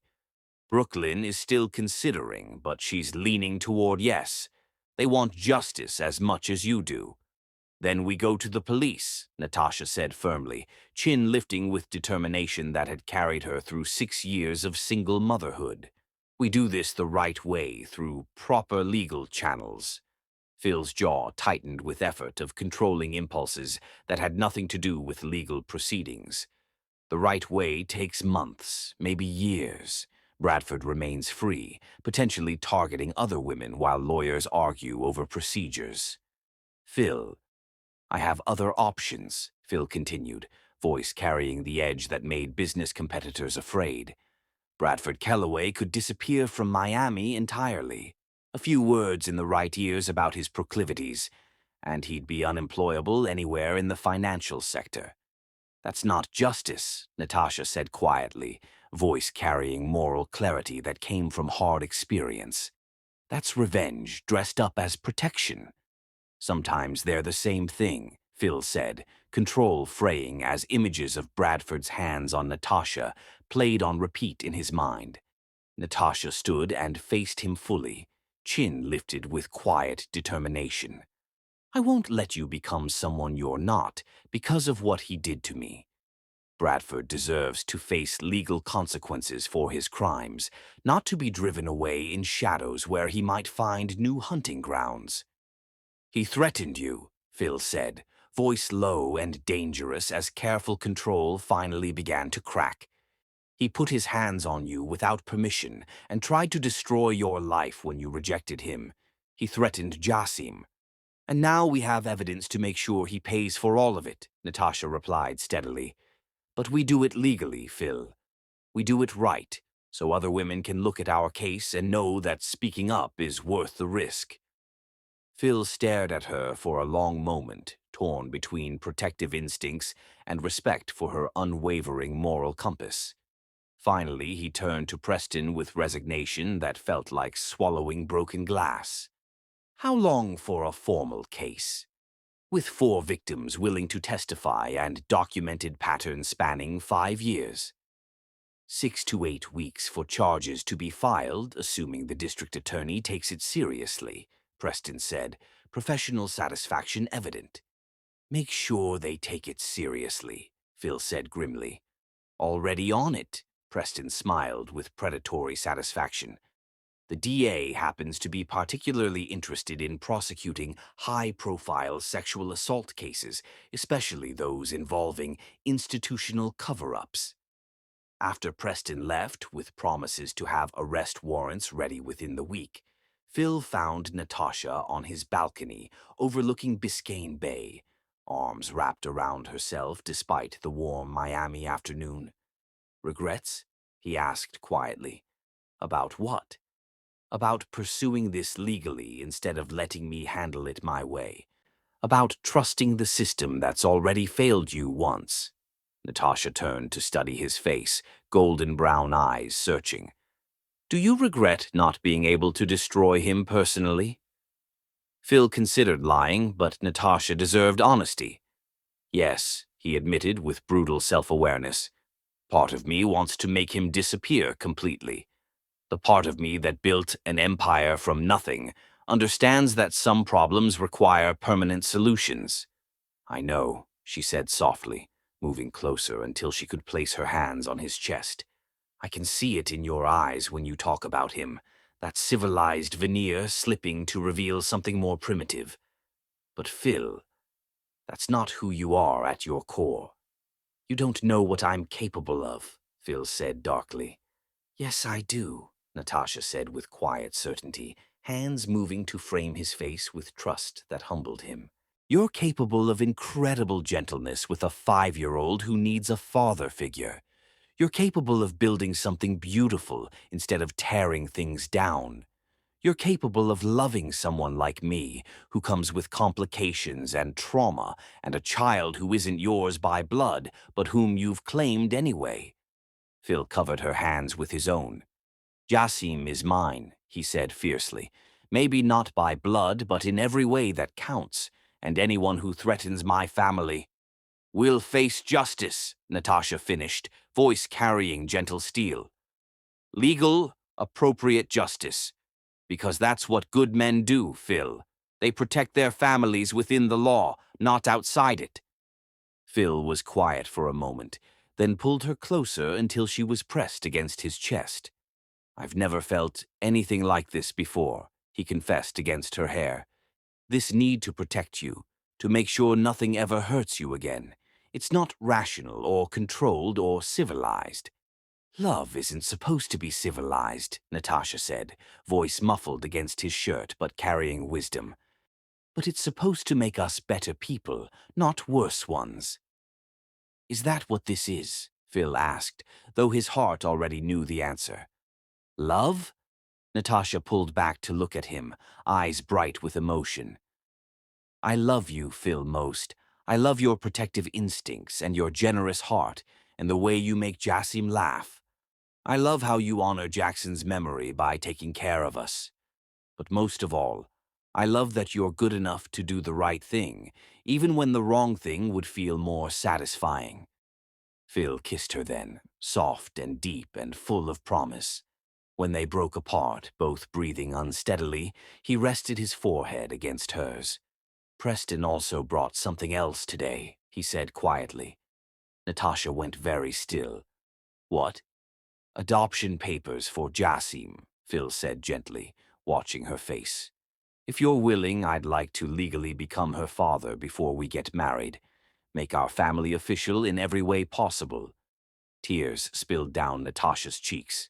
Phil, I know it's fast, he continued urgently, but Tasha, that little girl, has been mine from the moment she asked if I was the nice man. I want to be her father in every legal sense. She'd love that, Natasha whispered. She asks me almost every day if you're her daddy for real now. What do you tell her? I tell her that love makes families, not just blood, Natasha said softly. That when someone chooses to love you, they're saying you're worth keeping. Phil's smile was radiant. Smart answer. And what do you tell yourself? Natasha was quiet for a moment, then smiled with radiance that felt like dawn breaking. I tell myself that maybe Jackson was watching over us all along, making sure we found our way to each other. Not an ending, Phil corrected, spinning her around until she laughed with pure joy. A beginning, the best kind of beginning. As the sun began to set over Biscayne Bay, Phil held the woman he loved and thought about the future they were building together. Bradford Kellaway would face legal consequences. Jassim would have a father who adored her, and Natasha would finally have the security and love she'd been searching for. It was going to be perfect. Chapter 8. When Love Conquers Fear. The sound of Bradford Kellaway's handcuffs clicking shut was the most beautiful music Natasha had ever heard, but watching Phil's fierce satisfaction as the news played on every Miami station made her realize that justice was only the beginning of their love story. Bradford Kellaway, former Morrison financial executive, was arrested this morning on multiple counts of sexual assault and harassment. The news anchor announced over footage of Bradford being led from his Coral Gables mansion in handcuffs, his usual entitled arrogance replaced by hollow-eyed shock. Phil wrapped his arms around Natasha from behind as they watched from his penthouse balcony, the evening news playing on his outdoor television, while Miami glittered below them like a jeweled promise. The warm breeze off Biscayne Bay carried salt and possibility, and for the first time in months, Natasha felt like she could breathe without waiting for the other shoe to drop. "How does it feel?" Phil asked quietly, voice carrying tender concern that made her fall in love with him all over again. "Like I can finally exhale," Natasha admitted, leaning back against his solid warmth. "I keep expecting to wake up and find out this was all a dream, that Bradford is still out there with his threats and twisted games." "It's real," Phil murmured against her hair, voice carrying absolute certainty. "He's going to prison, Tasha. Preston says with 4 victims testifying and the pattern documented, Bradford's looking at 15 to 20 years minimum. His father's political connections mean nothing when faced with overwhelming evidence. The charges had come faster than anyone expected. Once the first victim story went public through carefully orchestrated media releases, 3 more women had come forward with similar experiences, and the district attorney's office had moved with unprecedented speed. Bradford's father's influence had crumbled overnight when faced with evidence that made cover-ups impossible. "The other women," Natasha said, voice thick with gratitude, "I want to thank them personally, for being brave enough to speak up, for trusting the system enough to risk their privacy.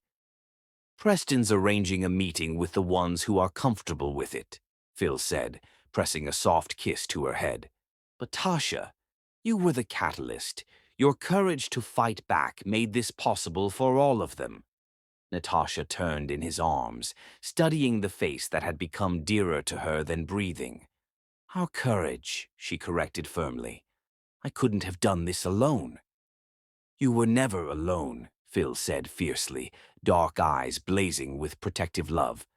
"Not once I found you. Not ever again." The sliding door opened and Jassim emerged wearing her favorite princess pajamas, the pink ones with unicorns that Phil had bought during one of their weekend shopping adventures.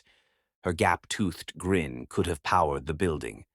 "Uncle Phil, Mommy, are you watching the bad man go to jail on TV?" she asked with innocent satisfaction that belonged exclusively to children who understood justice in its purest form. Jassim. Natasha started to protest, but Phil crouched down to the little girl's level with gentle understanding. Yes, sweetheart, he said seriously.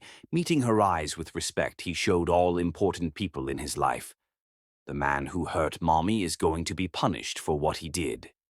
Good, Jassim said with 5-year-old finality. Bad people should get really long timeouts. That's what happens at school when someone is mean. That's exactly right, Phil agreed solemnly. And now Mommy is safe and no one will ever hurt her again. Jassim studied his face with intensity only children possessed, her golden brown eyes bright with trust. You promise for real? Cross your heart and hope to fly?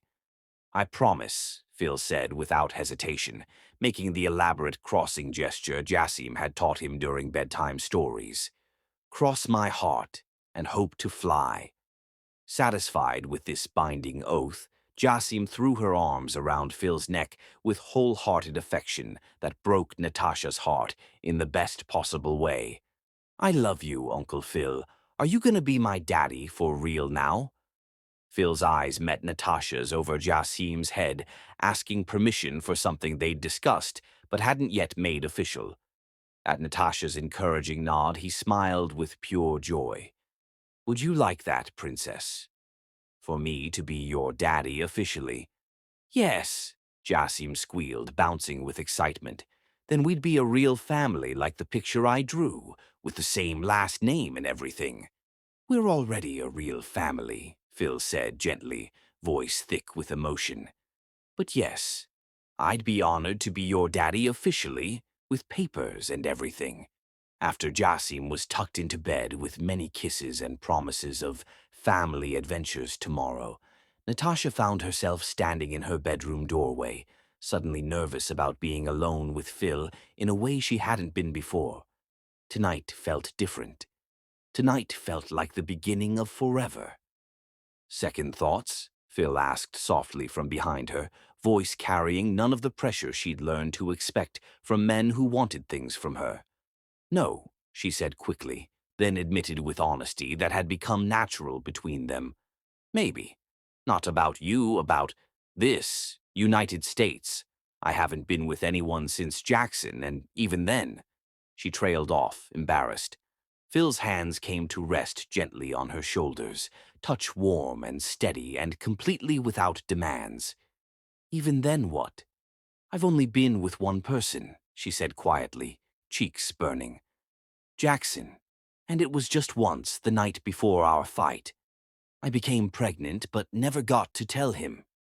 She turned to face Phil, eyes bright with tears. I'm not experienced, Phil.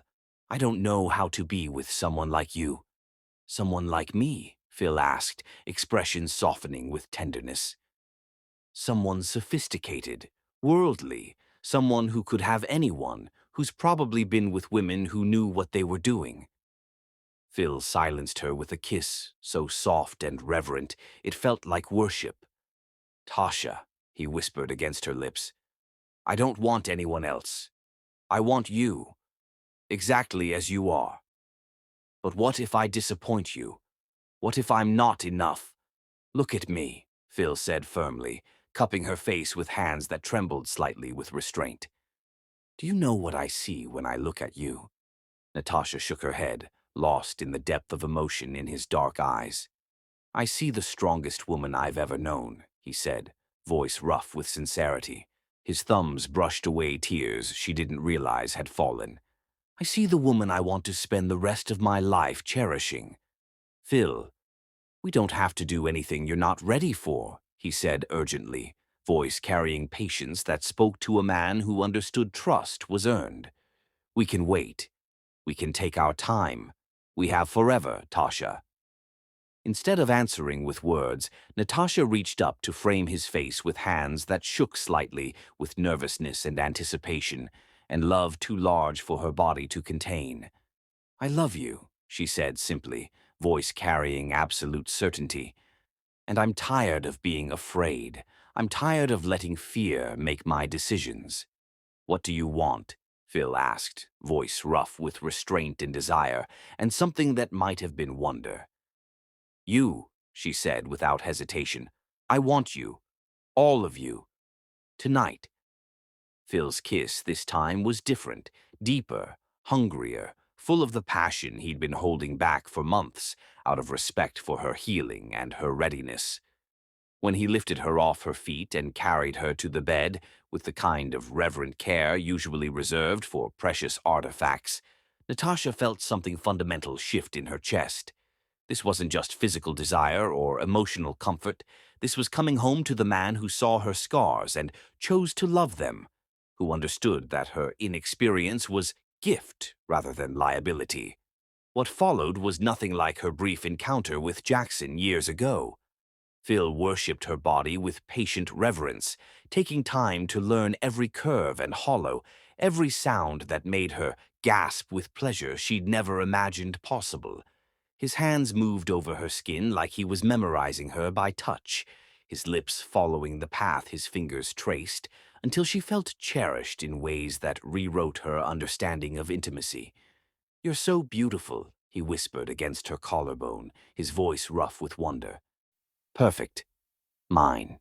He whispered words of love and admiration against her skin until she felt beautiful, desired, cherished in ways that made her forget every moment of doubt she'd ever had about her worth.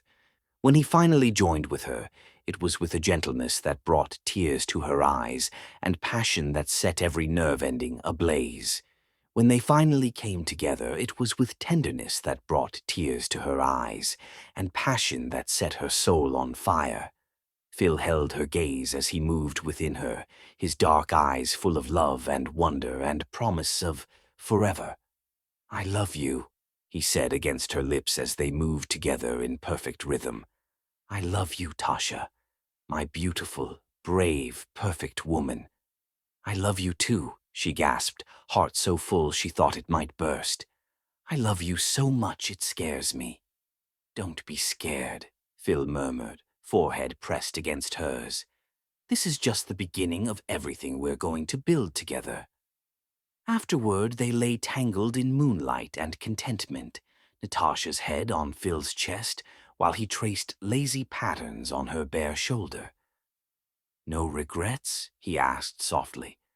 "Only that we waited so long," she said honestly, pressing a kiss to his chest where his heart beat strong and steady. "Though maybe we needed to wait. Maybe we needed time to trust each other completely." Phil chuckled, the sound rumbling through his chest.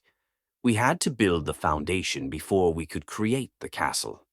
"Speaking of which," Phil said, voice taking on careful hope, "there's something I've been carrying around for 3 weeks." "What kind of something?" Phil reached over to his bedside table and pulled out a small velvet box that made Natasha's breath catch. "The kind that involves asking the woman I love to marry me properly, with a ring and everything." Natasha felt the world tilt with joy as Phil opened the box to reveal a ring that was absolutely perfect. A classic solitaire diamond that caught the moonlight like captured starlight, elegant and timeless, and exactly what she would have chosen if she dared to dream that big. "I bought this 3 weeks ago," Phil admitted with endearing sheepishness, his voice soft in the moonlit intimacy of their bedroom. "Right after you told me about Jackson, I was sitting in the jeweler's shop looking at dozens of rings, and when I saw this one, I knew. It was like it was waiting for you." He traced the band with one finger. "The jeweler said it was a vintage setting from the 1920s, but I had him reset it with a new stone. Something old and something new, like us." "This is perfect," Natasha whispered, voice thick with tears of happiness. "You're perfect." "Marry me, Tasha," Phil said seriously, dark eyes holding hers with unwavering certainty. "Not because of Jackson's memory, though that will always be part of our story. Marry me because I love you completely, because you and Jassim have become my whole world." "Yes," Natasha said without hesitation. "Yes to all of it. Marriage and adoption and forever and everything you're offering. Phil's smile was brilliant as he slipped the ring onto her finger. Good, because I was hoping you'd say that. As they kissed again under the Miami moonlight, their bodies still warm from lovemaking and their hearts full of promises, Natasha felt the last of her fears dissolve. She was safe, she was loved, she was home, and tomorrow their forever would officially begin. Chapter 9. Building Dreams Together. The diamond engagement ring on Natasha's finger caught the Miami morning light like captured stars, but the man standing at her apartment door threatened to shatter every dream that ring represented with just 4 words. I want my daughter. 6 months had passed since Bradford's arrest. 6 months of building the kind of happiness Natasha had never dared imagine. Phil's proposal had been everything she'd dreamed of. A private dinner on the rooftop of Coral Heights, with Jassim presenting the ring box while Phil got down on one knee and promised to love them both forever. The adoption papers for Jassim were nearly finalized, the wedding was planned for next month at Vizcaya Museum, and Natasha had even started her own financial consulting firm, Barrage Financial Solutions, with Phil's encouragement and connections. Everything was perfect, until James Ruffer showed up like a cancer returning when you thought you were finally healthy. "Hello, Natasha," he said with the same lazy charm that had once made her stupid enough to believe his promises. "You're looking prosperous."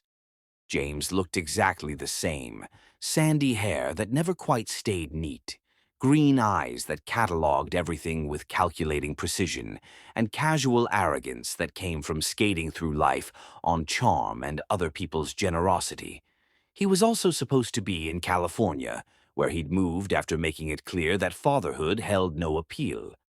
The expensive cut of his clothes told a story that contradicted his claims of struggling. The new Rolex was the kind that cost more than most people's cars. James Ruffer hadn't come crawling back because he'd developed paternal instincts. He'd come because he'd seen opportunity. "James," Natasha managed, voice carefully neutral despite alarm bells screaming in her head. "What are you doing here?" "Can't a father visit his daughter?" James asked with mock innocence. His eyes swept past her into the apartment with obvious appreciation, cataloging artwork, fresh flowers, the kind of casual luxury that whispered of serious money. "Nice place? Very expensive. Business must be booming." Natasha stepped partially into the hallway, pulling the door mostly closed behind her. Jassim was inside getting ready for school, and James had no right to witness that morning routine. "You gave up parental rights," Natasha said quietly, voice carrying steel that had gotten her through 6 years of impossible circumstances. "You signed the papers, James. You made it clear you wanted nothing to do with us." "That was before I knew you'd hit the jackpot," James said with a smile that made her skin crawl. Imagine my surprise when I saw the engagement announcement in the Miami Herald. Natasha Barrage, successful businesswoman, engaged to billionaire developer Phil Most. His eyes glittered with greedy calculation. "You've certainly moved up in the world since our little encounter." The way he said encounter made her want to scrub her skin with bleach, as if Jassim's conception had been some casual hookup instead of what Natasha had believed was the beginning of something real. "What do you want?" Natasha cut straight to the heart of it, knowing James well enough to recognize the signs of a man with a scheme brewing. "To be part of Jassim's life," James said with practiced sincerity that would have been convincing if she hadn't seen him use the same tone to lie to his girlfriend about working late. "I've made mistakes, Natasha. I was young and scared when you told me you were pregnant. But I've grown up, matured. I want to know my daughter." "You've had 6 years to want to know her," Natasha said coldly, voice carrying accumulated fury of every sleepless night, every worried moment, every time Jassim had asked why she didn't have a daddy. "She's better off without you." "See, that's where we disagree," James said. his mask of concern slipping to reveal the calculating opportunist beneath. A little girl needs her father, her real father, not some rich guy playing house with someone else's family. The threat was subtle but unmistakable. Natasha felt ice forming in her veins as she realized James had done his homework. He knew about Phil, about their engagement, about the adoption proceedings. Phil is more of a father to Jassim than you ever were or ever could be, she said fiercely. Is he? James's smile turned sharp. Because legally I'm still her father. I may have given up some rights, but I never terminated my parental status completely, which means I could file for custody modification. Claim that you've been keeping my daughter from me, alienating her affections. Natasha's heart stopped. You wouldn't dare. Wouldn't I? James leaned against the doorframe with casual confidence. Think about it, Natasha. Young single mother struggling to make ends meet, suddenly engaged to a billionaire. How does that look to a family court judge? Like true love? Or like a gold digger who found her meal ticket? That's not what this is. Of course it isn't, James said with false sympathy. But perception is reality in family court, and I have a very good lawyer who thinks I have an excellent case for custody modification. Mommy, Jassim's voice came from inside the apartment, getting closer with innocent curiosity. Is someone here? I heard voices. James's eyes lit up with predatory interest that made Natasha's blood run cold. That's her, isn't it? My daughter.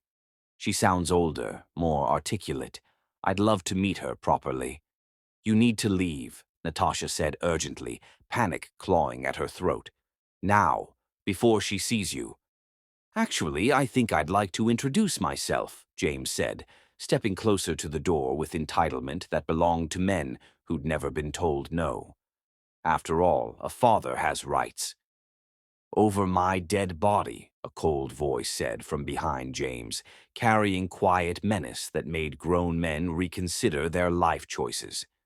Both Natasha and James turned to find Phil standing in the hallway, and the expression on his face made Natasha's blood run cold, despite her relief. She'd seen Phil angry before, but this was different. This was the face of a man capable of violence, held in check only by iron will. Mr. Most, I presume, James said with false bravado, though he took an involuntary step backward. I'm James Ruffer, Jassim's father. No, Phil said with deadly quiet. You're a sperm donor who abandoned his responsibilities. I'm Jassim's father in every way that matters.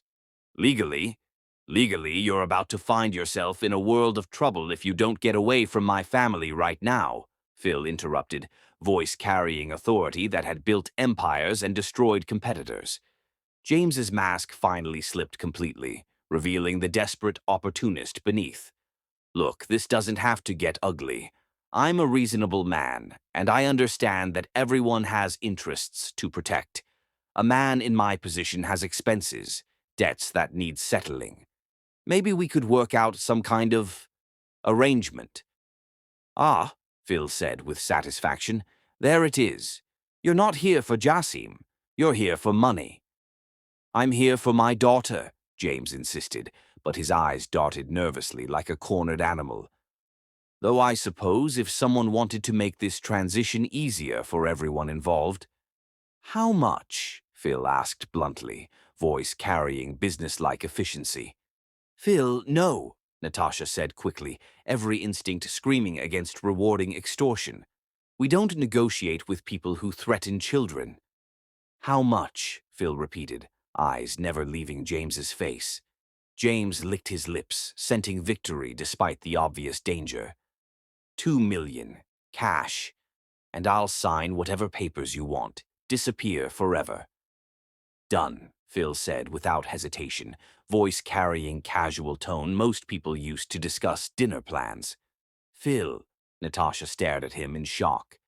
$2 million, Phil continued calmly, voice taking on formal precision. Transferred to your account the moment you sign termination papers, giving up all parental rights permanently. Preston Ward will have the documents ready within the hour. James's smile was triumphant. I knew you were a reasonable businessman. But, Phil interrupted, voice dropping to a whisper that was somehow more terrifying than shouting, if you ever come near my family again, if you ever contact Jassim or speak her name in public, if you even think about her, I will destroy you so completely that you'll wish you'd never been born. The promise hung in the air like a death sentence.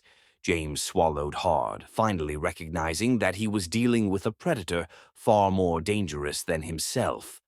We have a deal? James asked, his voice smaller now. We have a deal, Phil said pleasantly. Preston will call you with the details within the hour. James practically ran for the elevator, and Phil waited until the doors closed before turning to Natasha, who was staring at him with a mixture of gratitude, concern, and awe. $2 million, she asked quietly. Pocket change, Phil said simply, tone suggesting he was being literally accurate. And worth every penny to keep him away from Jassim forever. Phil, you can't just buy off every threat. I can and I will, Phil interrupted fiercely, voice carrying protective determination. That man was never going to give up, Tasha. He would have dragged us through courts for years, traumatized Jassim with custody battles. This way, he's gone forever.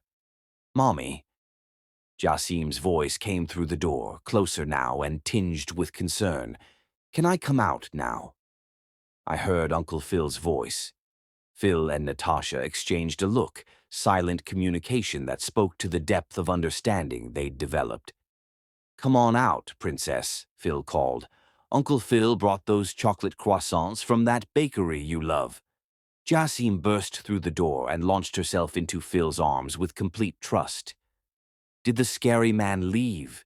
He made Mommy's voice sound worried. He's gone, Phil assured her, holding her close. And he's never coming back. Good, Jassim said with 5-year-old finality. I don't like strangers who make Mommy nervous. We're a family, right? Just us three? Just us three, Phil confirmed, voice thick with emotion as he met Natasha's eyes. Forever and always. As Phil carried Jassim inside, chattering about school and breakfast and weekend plans, Natasha followed with a heart full of gratitude and love, so profound it threatened to overwhelm her. The threat was over. James Ruffer could take his $2 million and disappear into whatever meaningless existence awaited men who sold their children for money. Their family would be officially, legally, permanently protected. And in 3 weeks it would all be sealed when she became Mrs. Phil Most, and Jassim became Jassim Most, and their fairy tale became permanent reality. James Ruffer was already forgotten. Their real life was just beginning, and it was going to be absolutely perfect. Chapter 10, Forever Starts Now. Standing in the bridal suite at Vizcaya Museum while her daughter practiced walking down an imaginary aisle in her flower girl dress, Natasha realized that happiness this profound should be impossible, except that in 30 minutes it would be beautifully, officially, forever real when she became Mrs. Phil Most. The Mediterranean villa seemed like something from a fairy tale, its coral stone walls and elaborate gardens providing the perfect backdrop for what felt like the wedding of her dreams.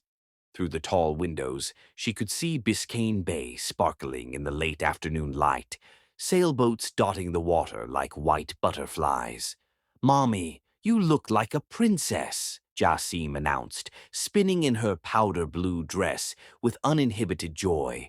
The prettiest princess in the whole world. Natasha looked at herself in the antique mirror and had to admit Jassim was right.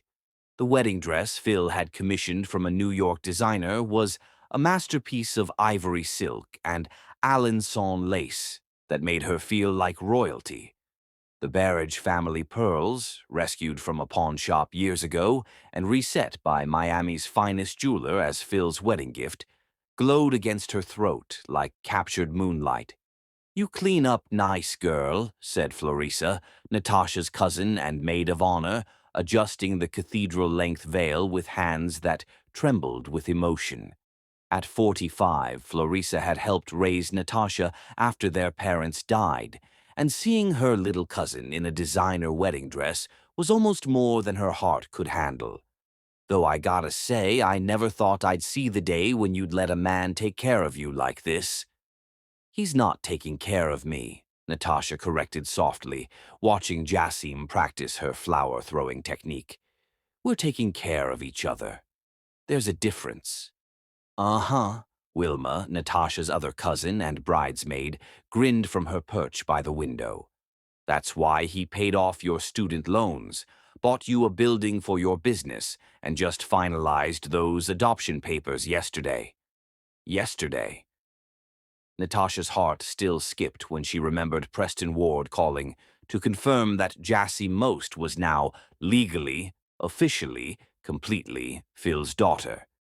James Ruffer's termination papers had been filed, his $2 million payment had cleared, and he disappeared from their lives completely. "The adoption went through?" asked Savannah Blake, who'd become like a sister to Natasha over months of wedding planning and business building. "Yesterday afternoon," Natasha confirmed, voice thick with emotion. "Jassim is officially a Most now." "I'm Jassim Most," the little girl announced proudly, having been eavesdropping with shameless efficiency. "And after the wedding, Mommy will be Natasha Most, and we'll all have the same name like a real family." "You were already a real family, baby," Wilma said gently. "Now you're just making it official." A soft knock interrupted the moment, and Father McKenna peeked inside with his warm smile. As the priest who'd baptized both Phil and Jackson 20 years ago, he understood the emotional weight of this wedding in ways that went beyond the usual joining of two people in love.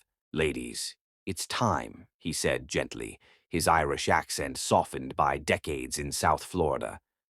"The guests are seated, the groom is pacing in the gardens, and this old priest is ready to perform the most joyful ceremony of his career."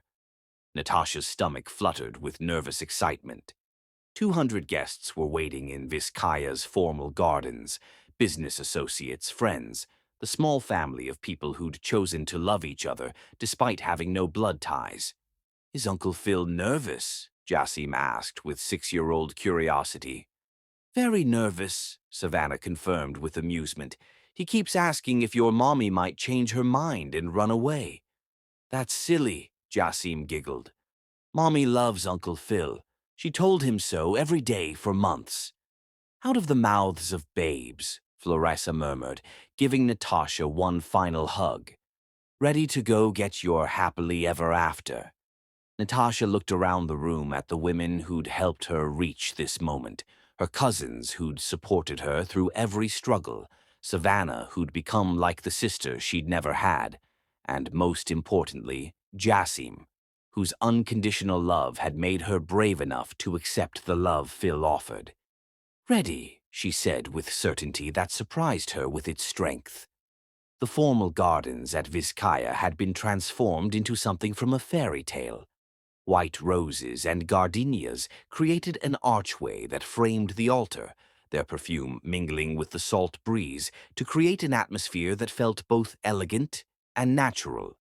The late afternoon Miami sun painted everything in shades of gold and coral, and the Baroque architecture provided a backdrop that looked like a Renaissance painting. But Natasha only had eyes for the man waiting for her at the end of the rose-petal-strewn aisle. Phil looked devastating in his black tuxedo, custom-tailored to emphasize the strong lines of his shoulders and lean elegance.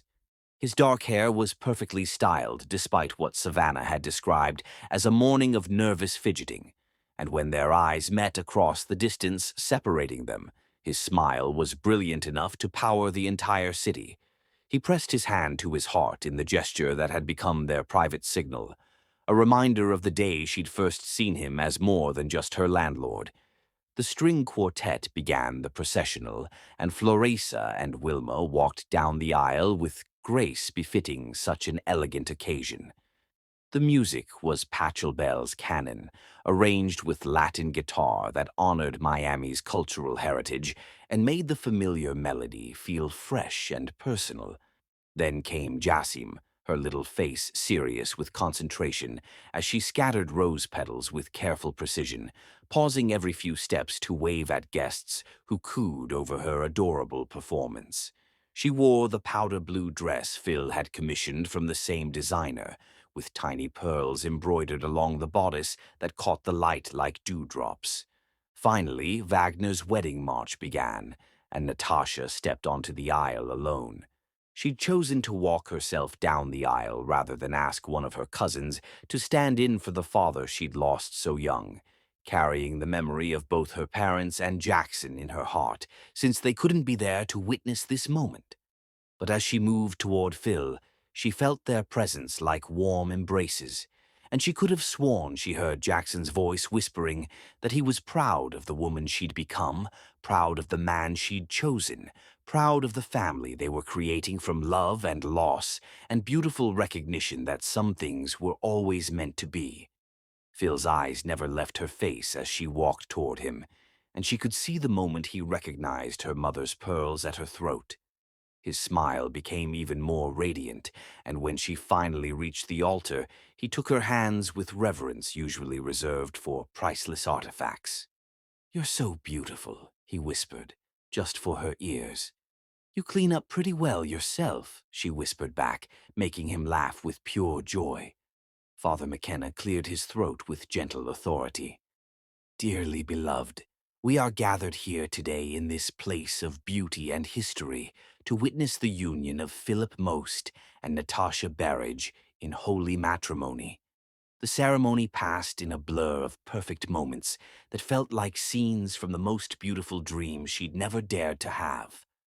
Phil's voice was steady and sure as he promised to love, honor, and cherish her for all the days of his life, his vows carrying the weight of absolute commitment. His hands remained steady on hers, even as she saw tears gathering in his dark eyes. "Natasha," he said, voice carrying across the gardens, "you walked into my life in a rainstorm and changed everything. You taught me that home isn't a building, it's wherever you and Jassim are. I promise to protect your hearts, to honor your strength, and to spend every day proving that you deserve all the love I have to give." Her own voice trembled only slightly as she vowed to stand by his side through whatever challenges and joys lay ahead, to be his partner in building the kind of love that honored both their individual strengths and their collective dreams. "Phil," she said, her voice carrying over the gardens, "you saw me when I felt invisible, loved me when I felt broken. You gave Jassim the father she dreamed of, and gave me the courage to believe in forever. I promise to love you with the same fierce devotion you've shown us." When Father McKenna asked for the rings, Jassim stepped forward with solemn importance, presenting the simple platinum bands that would bind them together. "Do you, Philip, take Natasha to be your lawfully wedded wife, to have and to hold in sickness and in health, for richer or poorer, for better or worse, for as long as you both shall live?" "I do," Phil said with such conviction that his voice carried across the gardens. "Do you, Natasha, take Philip to be your lawfully wedded husband, to have and to hold in sickness and in health, for richer or poorer, for better or worse, for as long as you both shall live?" "I do," Natasha said, her voice clear and strong, despite the tears streaming down her cheeks. "By the power vested in me by the state of Florida, I now pronounce you husband and wife." Father McKenna's smile was radiant. "Phil, you may kiss your bride." Phil's kiss was soft and sweet and full of promise, and when they broke apart, the gardens erupted in cheers and applause. But in that moment, Natasha was only aware of Phil's hands framing her face, and his dark eyes shining with love and wonder. "Hello, Mrs. Most," he said softly. "Hello, Mr. Most," she replied, testing out the name that would be hers for the rest of her life. "Are you happy?" "I'm perfect," she said honestly. We're perfect. The reception was everything Natasha had dreamed of, elegant, joyful, and filled with people who genuinely celebrated their love.